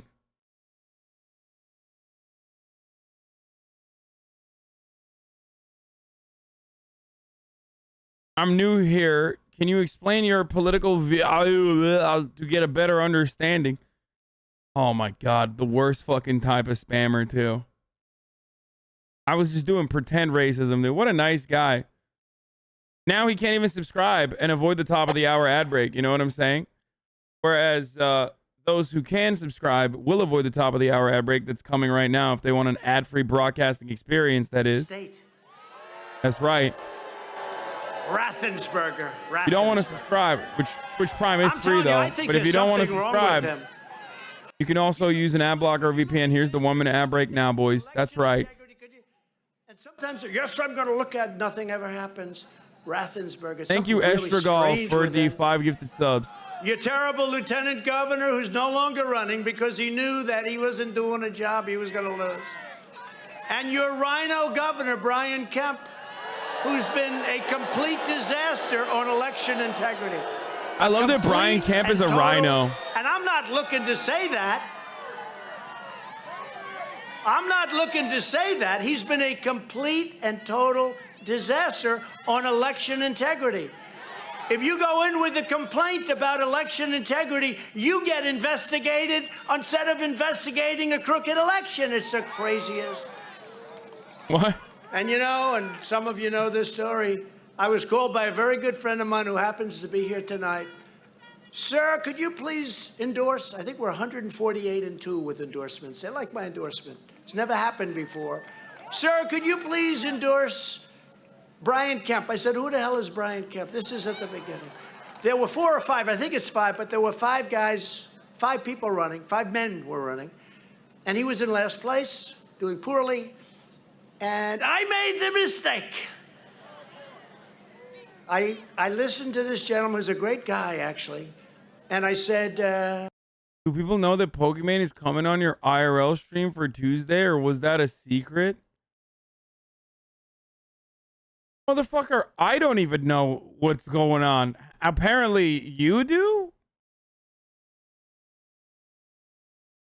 Least deranged fucking stalker, dude. Holy shit. He probably would have. But he didn't say anything bad. I said, you know what? I'll endorse him. I endorsed Brian Kemp. The primary was like immediately following the endorsement. Immediately. And he won. He ends up going from last place or just about last place. Do we think it's the same creepy dude? In a landslide. Then I had to get him past good old Stacy. I had to get her past Stacy. He got it. He said, sir, right? We had, I guess, 2 rallies. One had 52,000 people. We're not going to ban him. That doesn't narrow it down. There's like one fucking really deranged one. 11 months, Hasselmaidad believes Trump is controlling Biden. What was his username? That dude's log. His username is LA Tuesday 28. And that's okay. Stacy, would you like to take his place? It's okay with me. She still has not conceded. Wait, Shrimp But we Bayless? had- What the fuck is that? But we had, just so you understand, we had the most incredible rallies. The most incredible rallies. And I said, Brian, you're going to win. Oh, I don't think so. No, you're going to win. Why does it So- say and he Shrimp ended up winning Bayless? by like 2 points, right? Wrong guy, And then when bro. I called him about election integrity. Oh, that was the he's like, racist "I'm guy. sorry, sir, That was I just can't." joking. I said, no. Yeah, actually, it was very interesting. I called my people. I said, we got to find out what happened with this election because there's See something what this wrong fucking with this psycho election. is saying now. And has been covered by, other than the fake news, has been covered pretty good. But if these guys would come back, sir, we spoke to Governor. He said, Kemp. yeah, Sir, I'm that we'll not do psycho. anything on election. No. Yeah, I'm the Just call him deranged again. stalker, No, dude. Maybe he never got the message. Oh, that's hilarious. Sir, Governor Kemp Loving won't do the anything content, on Jim. election integrity. Remember, we wanted to call a special election so that we could At go, least he's an Marjorie, so we honest could go deranged into stalker, election dude. integrity. What is wrong with that? And Hey, he Jack. said, no, we won't. And I think the governor is the only one that can call it, right? And he wouldn't do it. He wouldn't do it. So when these guys, they're young and nice guys, they came back, they said, he won't do it, sir. I said, let me handle it. This is easy. You know you're being racist a lot of the time, too. You boil a lot of things down to color. Oh, no, this motherfucker put a U in the color, dude. That's right. You remember that word from the fake Ukraine deal? The fake I'm still Ukraine- waiting we for a had gift, to be Russia honest. Wasting my insurrection. prime on another lefty Ukraine, log. Ukraine, they were both fake You don't news. educate, you chastise people with I got different impeached views. twice on Why fake is it all about news. skin color? But I said to these young people, let me handle it. I was going to show them how good I am. Let me handle it. I'll call them up. I said, Brian, listen, you have a big election integrity problem in A Georgia. lot of Brits are I hope outing you themselves can help in the us out chat, and and call Canadians. a special election, and let's get to the bottom of it for the good of the country. Let's get to the bottom of it for the good of your state. Let's go, election integrity. What could be better than that? Sir, I'm sorry, I Thanks cannot for do that. everything you do, Hassel. Your Whoa. content helped me. I said, stay you right cannot on do the that. pipeline. And that's why, let me tell you, this guy's a disaster. He's a disaster. They ignore, and he's been a real horrible, I could have anybody else. You have another bad one, by the way. You have another bad one, Ducey in Arizona. He's another beauty. But not as bad as what you have here. Not as bad. They ignored monumental evidence of rampant fraud. We've all seen the video of ballots being pulled out from under the tables after kicking out all of the observers. Remember that? Based on a made-up story of, sir, there's a major water main break, clean out, right? Water main break that never happened. Remember they said, water main break, everybody get out. And then the people came back in and they was stuff. Yeah, totally. They needed to cheat in like majority black. Well, not a majority, but like so everyone was out except for these like an people area that with were on like tape. a lot of Democratic addition, voters, a Brian lot Kemp, of black voters. The one county in Georgia. That's where they had to. That's where they had to cheat for the Democrat to win. He's still talking about this in 2021. It's fucking wild, dude. How are people not bored of this? Like his fans, I mean. I saw him being interviewed by Laura Ingraham, who's fantastic. And he was interviewing, although it was a very soft interview in this case, but she's fantastic.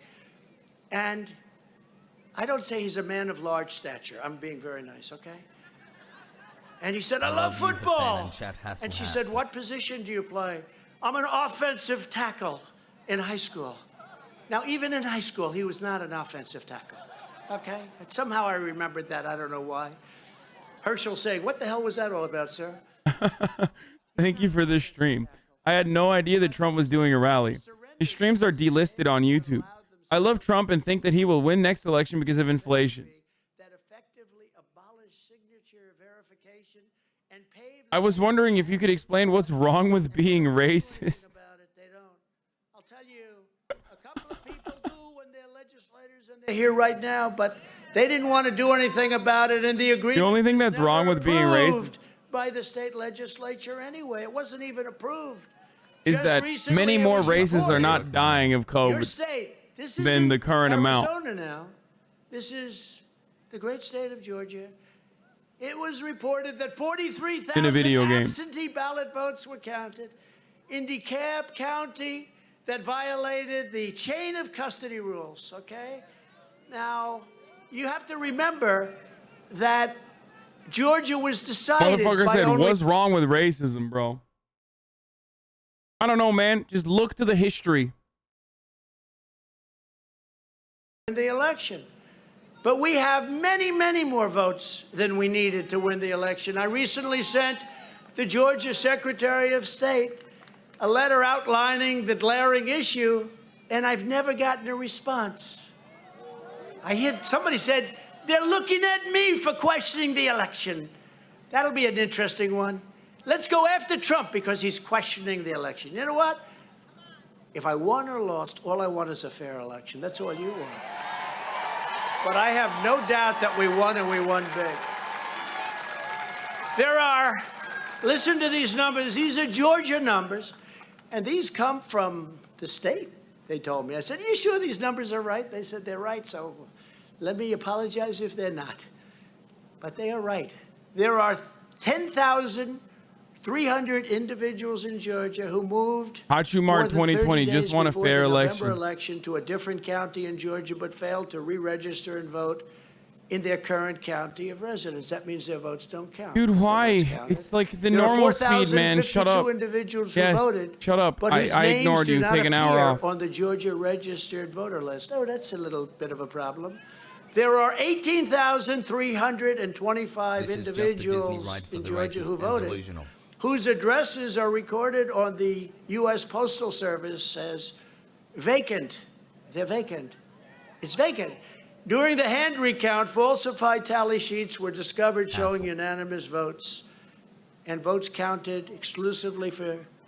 I want Donald Trump to win, so we'll just shut the fuck up about, you know, how he lost the election, but he actually didn't. Duplicated votes. He'll be forced to get new content. 3,090 extra votes for Joe Biden. In Fulton County, 100,000 tally sheets for mail-in ballots were missing for months following the election. Oh, gee, I wonder how that happened. Georgia officials also took $45 million from Facebook's Mark Zuckerberg to fund election-related activities. That's right, actually. I totally forgot. He didn't shut the fuck up when he won the election either. Never mind. Over 90% of this funding, they it's just said, like it's a lose-lose no matter what. November election was given to Democrat areas of the state and used to boost Democrat voter Oh my God, turnout. did someone What's die that all behind about? him? You know, they have a limit Oh my of God, like they're fucking dousing water on someone back there. Oh my God, hog down, hog down. That's for the famous drop boxes that you hear about, where a vast percentage of the votes in the unlocked and unguarded boxes were for Biden. Bro, that old lady. Biden, even though we know who. That's what the fuck, dude. True the Vote. Great. Oh my God. Of the drop box Oh my God, that's happening right in front of our eyes, dude. 2,000 votes in the Atlanta Folks, metropolitan. somebody needs to bring her ivermectin. We're talking about a little more than 11,000, 92,000. That's one of many categories. In addition, a new investigation by True Somebody the Vote, bring her some very goddamn respected group, ivermectin, folks. alleges a gigantic illegal ballot harvesting operation involving large numbers of people throughout the state. With all of these discrepancies and criminal acts, Governor Kemp and Raffensperger and your Attorney General, who unfortunately has not decided to get involved other than looking at people that are questioning the votes, aren't interested in the people that committed the voter fraud. They're only interested he's in still going. others because they bring voter fraud to the forefront. She got like heat exhaustion or some shit. Oh my God. Oh God. Oh, it's happening right behind him. Oh, that's so bad. Never, ever happens Thank again. God our boys in the blue are here. Give her some ivermectin, folks. There, that's right. Even the Fulton County DA, district attorney, is after me. But no one is willing to give us the information we want in Fulton County. And you know, Fulton County has a terrible reputation for voter corruption, probably among the worst in the country. They say I'm being At Trump rallies, people pass out all the time. This is the first time that it's happened right behind him. And usually when it happens in front of him, he stops. He goes, hey, get some help over there. And then, like, you know, they'll clap for the fucking first responders. You know what I mean? It's never happened behind him. He's still Today going. We also got the results of the Arizona audit, which were so disgracefully reported by those people right back there. And the headlines claiming that Biden won.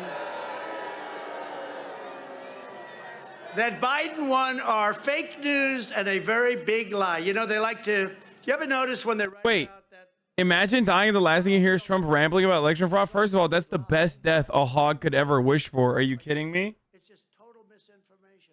Wow, they're totally Being carried up to the pearly gates. I mean, you're going to hell if you're a Trump supporter regardless. But, like, you know, being carried up to purgatory. As the last thing you hear is Trump's comforting voice. I don't know, crying about some random shit that literally does not impact that person at all.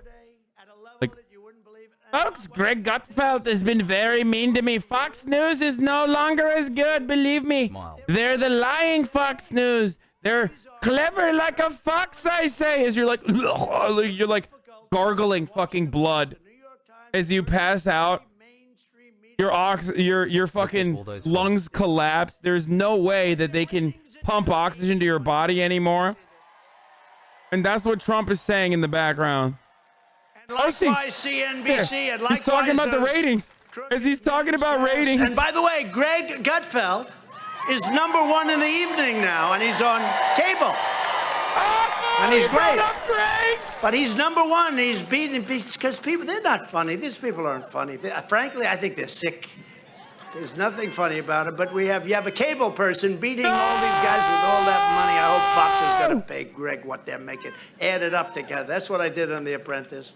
I said, I have higher ratings than all these big stars on The Apprentice. I said to NBC at the time, they loved me so much during The Apprentice. They went bad. Well, they didn't want me to run. They didn't want me to run.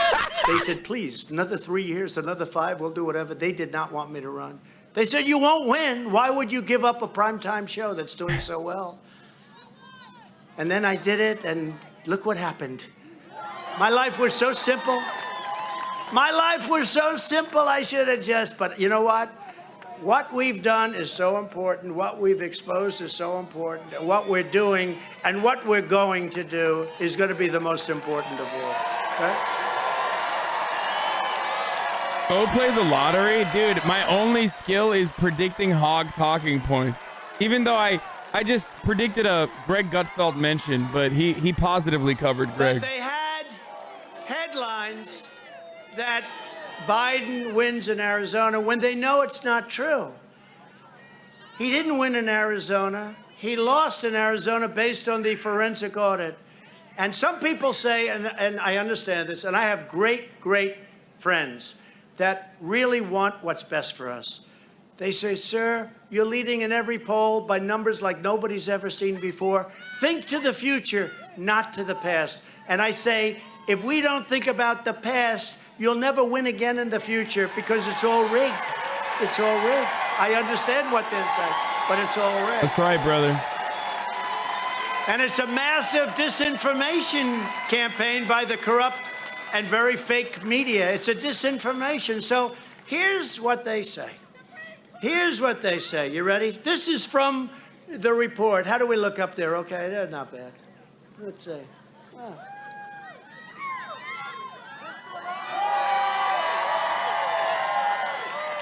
That's a nice screen. Who the hell else gives you a screen like that? Who else? So wait, the Asian people behind him have like the rice farmer hats, and then also regular MAGA hats underneath it. That's crazy. Things include, ready? What is that hat called? Like the straw hat? 344 mail-in ballots were counted, despite the person no longer living in that address. Oh, that's good. So they mailed in, but there's nobody living there, 23,000. The entire margin in the state was only 10,457 votes. So remember this, because each one of these categories are more than you need. More than you need. So you have 10,000, a little over 10,000 votes that I, quote, lost by. But all these things happened. There were 17,322 duplicate ballots, which renowned computer scientist Dr. Shiva Why are they wearing identified as masks? having surged right after the election. Like, why is he wearing? He's the only Between person in the November crowd wearing a 4th mask. and November 9th, scores of mail-in ballot duplicates emerged. Duplicates. You know what a duplicate is, right? Oh, how did that happen? 96% of the ballots that came in on 2 of these days were duplicates. There were 2,382 votes who voted in person, even though they had moved out of the county. Oh. You think that like he wore the mask because like he was worried that people around him are going to be like, "Oh, you're Asian, you must be Chinese. It's the Chinese virus," or do you think he wore the mask because like, you know, he's like legitimately concerned about COVID, like wants to show support, but is actually worried about like catching COVID? Up to 5,295 what they call overvotes. It's an overvote. In other words, you know, you're supposed to vote in one county, not 2. How many people voted in 3 or 4, I wonder? There were at least 282 dead people who happened to vote. Maricopa County's official canvass recorded 3,432 more ballots cast than people they recorded as having cast a vote. That's tough, right? 277 precincts have more ballot cast than people. So they have more ballots cast than they have people, resulting in at least 1,551 Asians are known to wear masks, dude. 1,041 mail-in votes. Guys, chat. And voters. Well, the Asian understander has logged on, chat. You assume it's to do with COVID. Asians are known for wearing masks, dude. Yeah, because a lot of Asian countries are polite and also understand epidemiology, so they wear masks when they're sick. Sometimes with COVID, but usually with the flu and shit. It's just like respectful to be. 255,326 early votes do not have a corresponding record in the county's voter file. Oh, that's interesting. And 284,412 ballots and ballot images were, quote, corrupt or missing. This is from their report. I didn't write this report. This is findings. They call it findings. And then the fake news No, they used to wear masks even before. Yeah, for fucking pollution. A little over 10,000, hundreds of or thousands when someone is of votes sick. we're talking about. All of this was found without being given access to the routers, which county officials ruthlessly withheld. They didn't want to give those routers under any circumstances. They had to be fought all the way. The county, the people that run the county, they fought us not me. They fought the Senate. They fought the Senate of Arizona. And the governor, Ducey, was horrible. He was missing in action. He was actually against it. Nonetheless, the auditors discovered For the people who are that asking, what's the benefit of election-related what's the benefit of him continuing to talk about the election? Like, is this going to go on for the whole time Biden's in office? Yes. The benefit of Trump talking about the election over and over again is to gear up the conservative base for the upcoming elections when the Republican legislatures all around the country that recently passed bills to overturn the election results, if need be, can turn around and say, hey, we told you the election was stolen. We lied to you over and over again. And now it's the truth. Like, you literally believe it. It doesn't matter if it's not true or not, but you believe it. So now that's the reason why we're going to overturn the Democratic results. Like, overturn the results that were democratically achieved in areas where Democrats won. And that's precisely why he's like constantly bringing that up. Because the more you weaken election integrity with your rhetoric, the more you talk about how the election was stolen, the more people believe that the elections are being stolen all the time. It's like the same kind of fucking lie that you repeat that ultimately becomes a truth in your mind, like about undocumented immigrants causing crime. Right? He repeats it despite the fact that there is only empirical evidence to show the exact opposite of that. Undocumented immigrants are responsible for less crime per capita than natural born U.S. citizens. But in the eyes of a lot of these fucking dipshits, like that's no one will ever believe that. And just like he will consistently keep saying the election is stolen over and over and over again, so that when, you know, Republicans lose elections, the Republican legislatures can change that outcome and be like, yeah, the election was stolen. Donald Trump has been warning you for a long time. And the audience is ready for that. They won't think that that's undemocratic, and they won't care. Ago. Now, this is the most interesting part of the speech. The rest of my speech you've sort of heard before, right?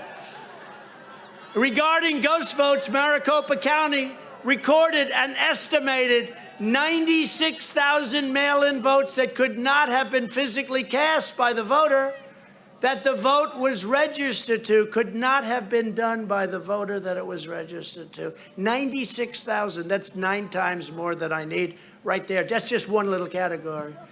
And the media aren't reporting this stuff. They're saying that the election results are fine. It's just not acceptable.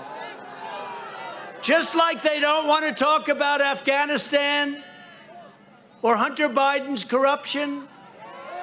That's the other thing that came out today. You see that?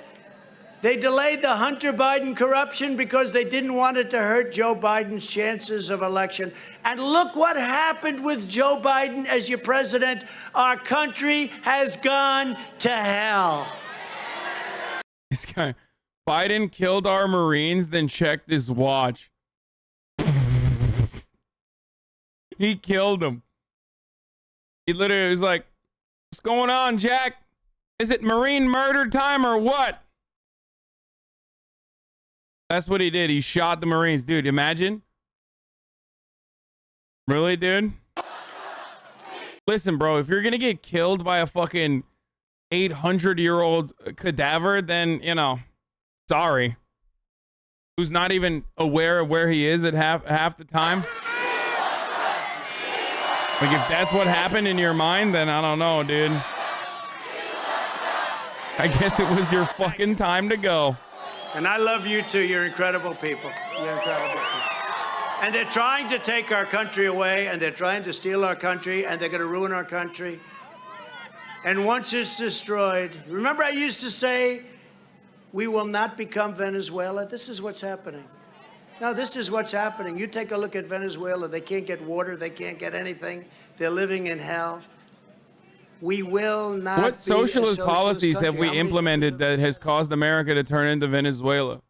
I wonder. Venezuela very soon. Like, I always want to know. Going the way they're going, and this is all done in a period of less than 9 months. Think of it. This destruction. In 9 months, America became Venezuela. Our military in retreat. We've never had a military retreated before. Wait, what? I mean, bro, he literally retreated. He's the one who called it. $1 billion worth of equipment. Why would you leave brand new Black Hawk helicopters, the greatest machine?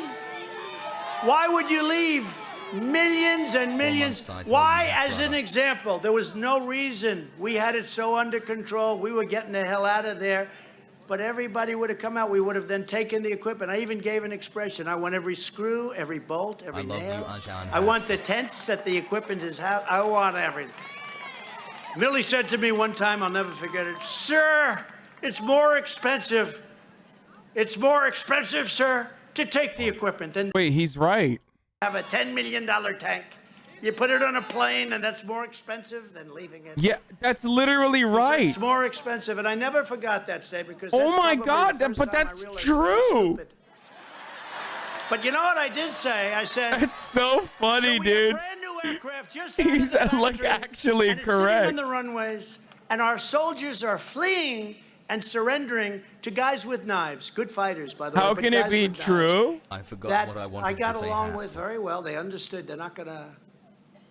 Bro, I love this. I love how fucking ignorant people are, where it's literally like, they would have, like this fucking dumbass General Mark Milley, you know, Maoist Milley, it would have been so much more effective. Tells Donald Trump the truth, and then he relays that information in a sarcastic tone, and everyone's like, "Yeah, that's right. What a fucking idiot!" Like, but with I bet there's Milligan, with all actual these active, people, I mean, they not flee. active, but I like said, veterans why in that wouldn't you crowd, have like brought plenty in of Hawk 200 veterans pilots? who 200 also we had are the best agreeing with pilots in Donald the Trump world. right We're now. the That's best how soldiers. powerful that How can fucking Trump propaganda is. They're like, US Army yeah, that's and right. Navy It's like, like even though they literally know the truth.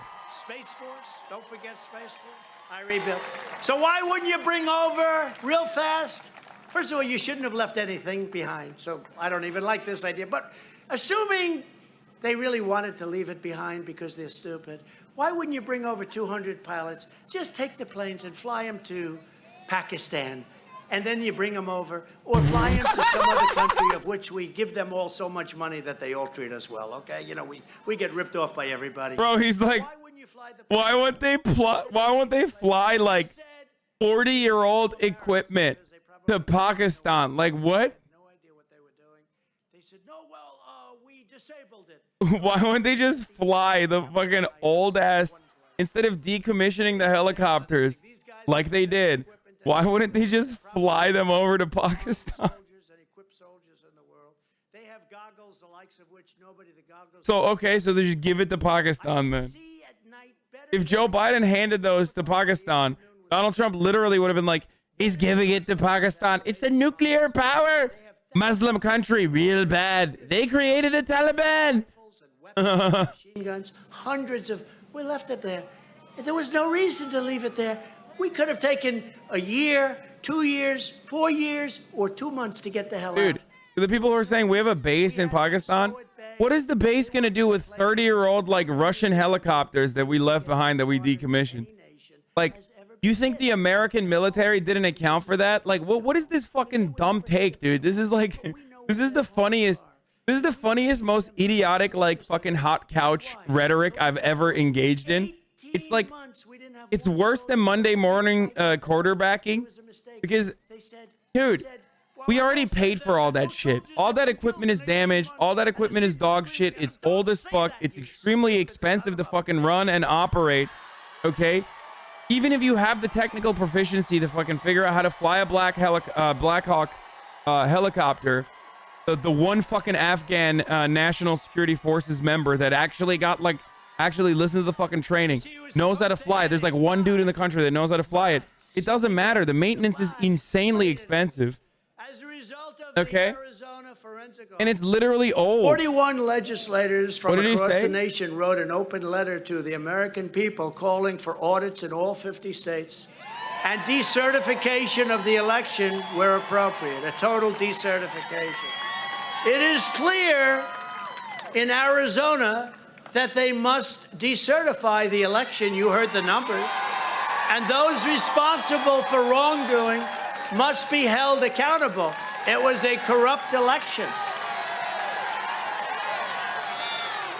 And it's my opinion, by the way, that Georgia is far worse. Far worse. And hopefully the Arizona Attorney General, a good man, will do far more for his state than your Attorney General has done for your state. Because your Attorney General has not done what he's supposed to be doing. And what he's supposed to be doing is free and clear and non-corrupt elections. And they're not doing that. We must elect strong, brave America first leaders who will be true champions for the people and for free, fair, and honest elections. And we must demand election integrity at all costs. If we don't have borders, if we don't have elections, if we don't have our military back and strong, I rebuilt the military, and now look what happens. They're giving it away to the enemy.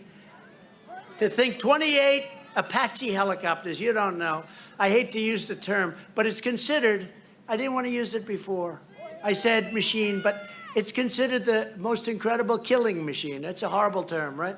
But it's the most incredible killing machine. Hey, I mean, that's what the military does. An Apache helicopter over the horizon, lifting up. You know what happens to that tank operator? He gets the hell out of there because he doesn't have a chance. They hit him with a missile right down the middle of the gun. They hit him with a missile right down that barrel. They go boom. That goes right in from 5, 6, 7 miles away. the tank shoots at them and it's going like this and they're waving. I love that in Trump's like fake evacuation plan that he has in his mind, the American military would have been fucking overtaken and murdered by the Taliban before they actually took all of the gear. Personally, after murdering everyone that stayed behind. Some really great leaders, including maybe not Bagram Air Base, because that shit is a fucking fortress from what I understand, but like so many more American soldiers would have fucking died if they stayed behind to defend like 30, 40-year-old equipment. Like, that's so Jody is stupid. running against one of the worst Secretary of States in America, Rhino Brad Raffensperger, who is trying to turn the tables on me because I'm fighting for election integrity. Come on up here, Jody. Come on. This guy's a great congressman. He didn't need this. And I'll say this for him. I didn't call him. He's a congressman. What's your military experience? Fucking your girlfriend or wife, sorry. Well, now my girlfriend, when you were overseas. Do this for the good of my country. He told me that because, to be honest, I was surprised. Here's a congressman who's loved in his district, who's got no problems, no election problems. He could be there forever. And he said, I want to do this because what's happened to the state of Georgia is a disgrace. Say a couple of words, Jody, please. Thank you. Nobody understands the disaster of the lack of election integrity like the people of Georgia. And now is our hour to take it back. We've got incredible leadership from President Trump, and we need this kind of leadership again. Mr. President, thank you for your endorsement for me in running for Secretary of State. The greatest president in our lifetime, a greatest fighter of our lifetime. God bless you, sir. Thank you. Thank you, Jody. It's just really funny because, like, The great man, great gentleman. like what I'm talking about with respect to evacuation Jody, you had it made. is just normal American military protocol. Like, you might be upset about it, but that's what we've done historically. He loves the state. We destroy the equipment his because state. shipping it We're back also is a delighted to be multi-billion-dollar joined by your endeavor. next Why would you Lieutenant ship it Governor, back when it's already been paid for and new ones that have been replaced have already been built? We already gave a contract out to every fucking military industrial complex company to replenish the tanks that we were going to leave behind in Afghanistan. Most of that equipment, with the exception of like fucking pickup trucks and shit, get destroyed. What do you want? You want the fucking scraps? Like, I don't understand. I mean, I don't give a fuck. Don't y'all love this man? Bro, literally why does every Georgian bring on stage look inbred? It's crazy. What's going on? Continue to fight for this country, fight for our state. Thank you so much for endorsement. And I can assure you, if I'd been our lieutenant governor, we would have gotten to the bottom of this thing. So, no doubt. So thank you very much, and thank you very much, and God bless. Thank you, man. Great. Thank you. Appreciate it. Thank you. Thank you very much, bro. Great guy. He's another one. He loves you, and he loves our state, this state. In addition, we absolutely must take back your U.S. Senate seat from the radical left liberal Raphael Warnock, who nobody knew who the hell he was, and then a lot of crazy things happened. All of a sudden, he's a U.S. Senator. How did that happen? But that's why I'm especially proud to welcome a man who truly knows how to win. The United States of America is so proud of this man, one of the greatest athletes. Yeah, Republicans are worried. I'm stealing this joke from the chatter. Republicans are worried that they're going to build Iron Man from the decommissioned fucking helicopter parts. School that you love very much. Taliban's going to come out like in a year out of the caves with like Iron Man equipment flying around and shit. They're going to take, and then they're going to fly it to America. You know, Herschel is not only a Georgia hero, he is an American legend. Herschel is a legend, born and raised in this state. Herschel became one of the Didn't he participate in that fucking strike that we watched? Wasn't he literally like one of the leaders in the strike in 1984, right? Or did he scab? He was a 3-time All-American. and a Heisman Trophy winner before going to an outstanding career in the NFL. He was great in the NFL. A lot of people don't know him as much for that, but he has he had a tremendous career. Herschel has been one of the greatest athletes in America, and I know he will go down also as one of the greatest senators in America. So Herschel, please say a few words. Thank you, man.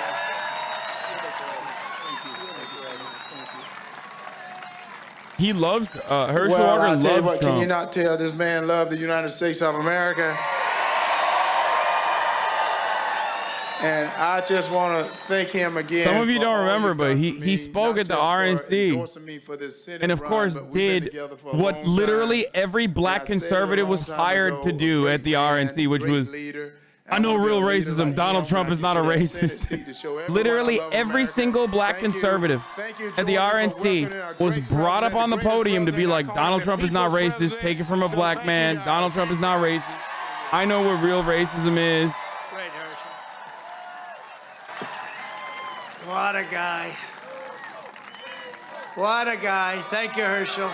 Get out, really work for him. Make sure we have an honest election, too. His son is my favorite content creator, so, like, it's undefeated. There is not a single better content creator than his son on this planet. I'm not even joking about this. Just an absolute, it's like a hurricane, dude. It's a tornado. I don't know. Are you going to run for governor, David Perdue? Are you going to run for governor? Where's David Perdue? Stand up, David. David Perdue. Someone just realized Christian Walker. Did I hear he's running? Oh shit, that's his son? Thank you, David. He's a great guy, and he loves this state, and he's done a fantastic job. Another good friend of mine right here in Perry, Georgia, secretary and former governor of your state for 8 years. He was term limited, or he'd still be here. Wouldn't we be happy if he was? Sonny Perdue, he did a fantastic job. For those of you who don't know who Christian Walker is. He did a fantastic job. They have good genes in that family. For those of you who don't know who Christian Walker Great job you is. did in the administration. We appreciate it. How much money did we get for the farmers? And I took it all out of China, huh? I charged them hundreds of billions of dollars in tariffs, so we gave the farmers, what, $28 billion? And we had plenty left over for the country. But we gave the farmers didn't know what the hell they were doing. They never got money like this. And they didn't even want it. You know, I had farmers come to me, sir, we don't want subsidy. Now you fucking know, dude. Nobody said that to me when I was president. The farmers did. They said, sir, we just want a level playing field. Oh, he's a fucking barb, all right. It's an amazing thing. Oh, yeah. Well, Of course he's a barb. Are you kidding me? Anyway, Sonny, and you did a fantastic job. In many ways, he's actually a trendsetter amongst the barbs. I feel like he was a barb. He was the first white supremacist barb. You know what I mean? Like, before a lot more barbs turned white supremacists. Great job. Thank you, Rick. Great guy, too. Love you, man. You my Andrew favorite Clyde. friend. You Andrew, opened thank my you. eyes to stuff I already Great knew job. about Thank you, Australia. Andrew. German Fantastic 35 people. Maoris living in America. Austin It's something Scott. crazy. Glad to be a Hi, part of Austin. the ride. Thank you. Great being with you a little while ago. And a person who's very low-key, a person who I got to know really well. Ball in your A face. person that Thank the you for press the does not 15 treat gifted subs. fairly. And I will tell you right now, just in a sentence, she's really tough and she's really, really smart. Marjorie Taylor Greene.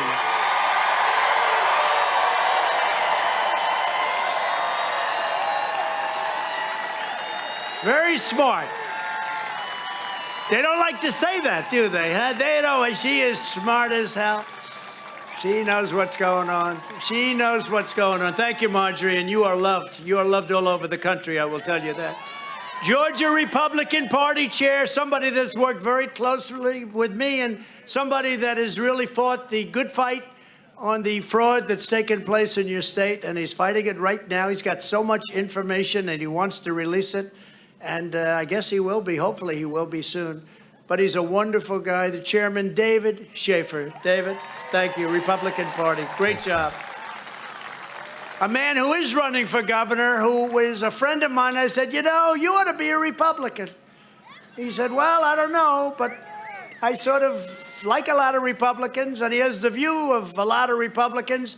And he really is. He's a good man. He's a great guy. He's smart. He's tough. Vernon Jones. Vernon, thank you. Thank you. Thank you, Vernon. I just heard this guy's here. You know, he was a tough cookie. He was a great police commissioner of New York. I'm looking for you, Vernon. This is Martha. He's who have been beaten. Why are you that side, Vernon? Good job, Vernon. Thank you very much. Thank you. See, he's a rebel. He's a rebel. That's what people like about him. Good. Thank you, Vernon. Appreciate it.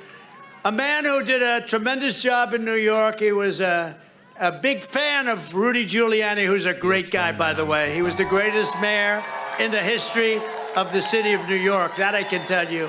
And did a great job. They come at him with barrels. They just want to blow people away. It's a disgrace. But this is a man who's tough as hell, tough as nails, and did an incredible job in New York. He's respected and loved by anybody and everybody. Bernie Carrick is around here someplace. Where's Bernie? Bernie, where's Bernie Carrick? He's around here. Thank you, Bernie. Great job you've done. And candidates for Congress, we have some really good ones. And tonight we have Rich McCormick and Jake Evans. Thank you. Thank you very much. And you're shaking it up. I hear you're going to do very well. And also a friend of mine for a long time. She's been with me when it wasn't really fashionable. Alveda King. I want to thank you. Thank you, Alveda. She was with me when it wasn't so good a thing. She was tough.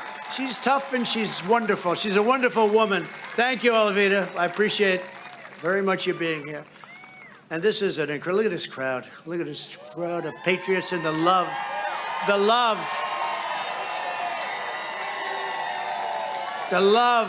they have. And you know, as we speak, there are people that are being held prisoner very unfairly, and that should not be allowed to happen. Or if it is going to happen, you have to treat all of the other sides, whether it's Antifa or BLM or others that burn down our cities. You have to treat people equally. That's one of the things we learned a long time ago. Of course, now they're trying to sell different history books than we used to get, but we're not going to let that happen.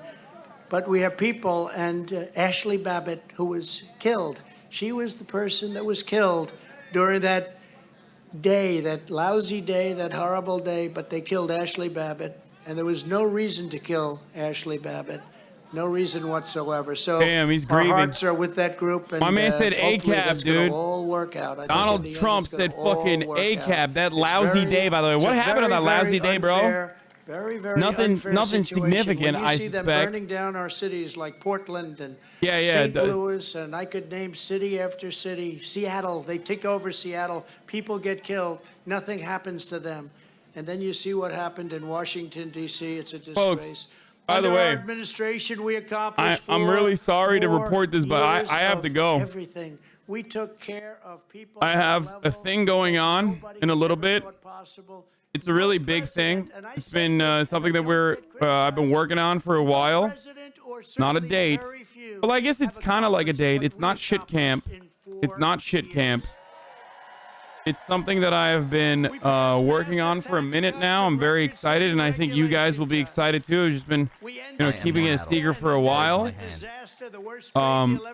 I told you guys that I was gonna leave at 6, so I'm gonna run that last 3-minute ad break here, and I love you guys. I will see you tomorrow, of course.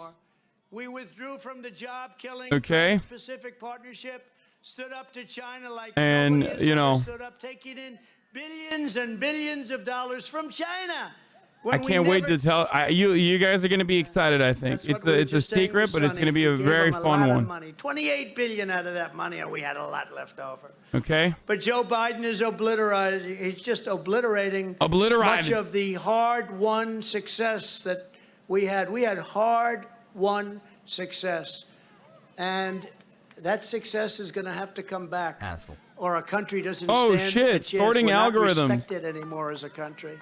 Can you We're being permaban laughed at That's all So over the Sam world. Stacy in your chat? Afghanistan Thanks. was the single most fuck embarrassing is event, that? in my opinion, that's ever happened to our Dude, country. when I walk away for like 5 And we're seconds, being I get laughed the at most all over deranged the shit world. in my Last month, donos the and stuff. economy added up And sorting algorithms, thank you for the to 50. 1/3 the And lol in jobs your that face, thank we you for the expected. 15. So we expected Gifted to have subs. much better employment 1 numbers, year and at it the didn't end of work the day. out too Let's go. good. Let's go. The unemployment rate for black Americans increased to a very, very high 8.8%. Anyway, folks. You know, with me, they were way down and going a lot lower. Gas prices in Don't you know Georgia you're are married now to chat? almost 100% higher than they were just last year. And you know, when gas prices go up like that, that's like a massive tax increase. That's bigger Are you than going a on a date tax with my increase. wife? Inflation Yes, I is am. rampant, and shortages are becoming widespread for all products. I will Anybody see having you all trouble getting tomorrow, though, products? of course. Everybody probably. Meanwhile, Biden and congressional Democrats are pushing the And, largest that tax is, of course, increase before, in the history of our country. We can't let that happen. The largest tax, it's going to kill everything that Should I we play the built. outro instead of Trump? And what's I guess happening with we our should end it with the country, outro song, our foundation right? was so strong that they're able to get away with it for a little while, but eventually those foundations will start to crumble. Their socialist legislation We're gonna have would Trump cost a playing in the background, too. $3.5 trillion, over $10,000 from every living American. All right, boys. want I love high you all, and I will taxes, see you tomorrow, okay? fewer jobs, Bye. vote for the radical left Democrats. Stun If you lock want to low the taxes, stun lock more to and the more and more topic jobs, just begun. fantastic income and freedom, There vote for he Republicans. is That's what's happening. again. The sun That's is what's streaming. Biden and the extreme left are also using every lever of the federal government to impose woke nonsense on every facet of American life, pushing toxic critical race theory into our children's classrooms, and even into our military, and male athletes are now being allowed to participate in women's sports. How's that working out? Sudden discord agitprop. Gray names take on race. Did you see the recent weightlifting contest? How did that work out? Tiny Bernie Sanders. Fighting for years and years over 2 ounces. 2 LGBTQ ounces force. more. I want to get 2 ounces more. This guy comes along. The whole left at your fingertips. And he wasn't even a weightlifter, right? So, out your door. it's so crazy. And it's so unfair to women. The They fought so H3 hard to get in Crowder this debate. position. The And Young it's so Turks unfair Online to show. women, and people don't understand it. 3 full For fucking 4 straight years years, of this. the left carried on a Planning more deranged to go. resistance campaign, the likes of which our country has never seen before. 90-day It was a lie fiancé and another talks of lie and lie champagne after lie bourgeoisie. and hoax after hoax, a witch hunt after witch A hunt. Trump You saw rally going live with Russia, reaction, Ukraine, a with all of mass them. riot in And now it's worse DC. than ever before. And the same people are There perpetrating he these is lies and these witch hunts. The same again. people, The they sun get up, is they have no streaming. shame, they stand up, and The they sun is like it's such a streaming. horrible thing. There And it's just a he is disaster. Nancy again. Pelosi's The sun is unselectable streaming. of radical The Democrats. sun is A streaming. biased hit job that is wasting everybody's Reading time live to stream distract from the fail Democrats. comments. Epic Austin failures. They're show having chat advice. epic failures. The All the vice ways chair the right of the wing Unselect pipeline Committee is comes up Liz to Cheney. win online. JCS react Lord Frank gets broken cover blown. A full-blown mass pandemic, months of streaming in your home.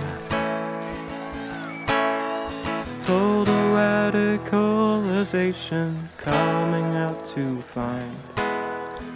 Is everybody having, I The mean, look, system you were our country's taught to embarrassed. trust in was broken The whole world whole is laughing time. at us. But is there any place better to All be these than a daily Trump rally? streams, whether big or whether small, help me and so many find some meaning through it all.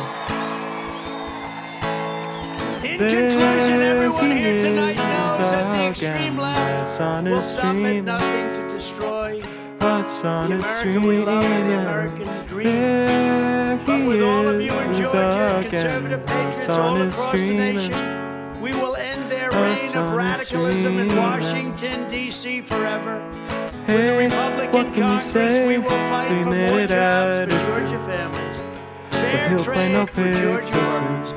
and more Georgia factories, forging more products stamped with Hey, that what can you say? Hey, the 3 made minute ad in the is USA. through. And he'll watch 90 days soon.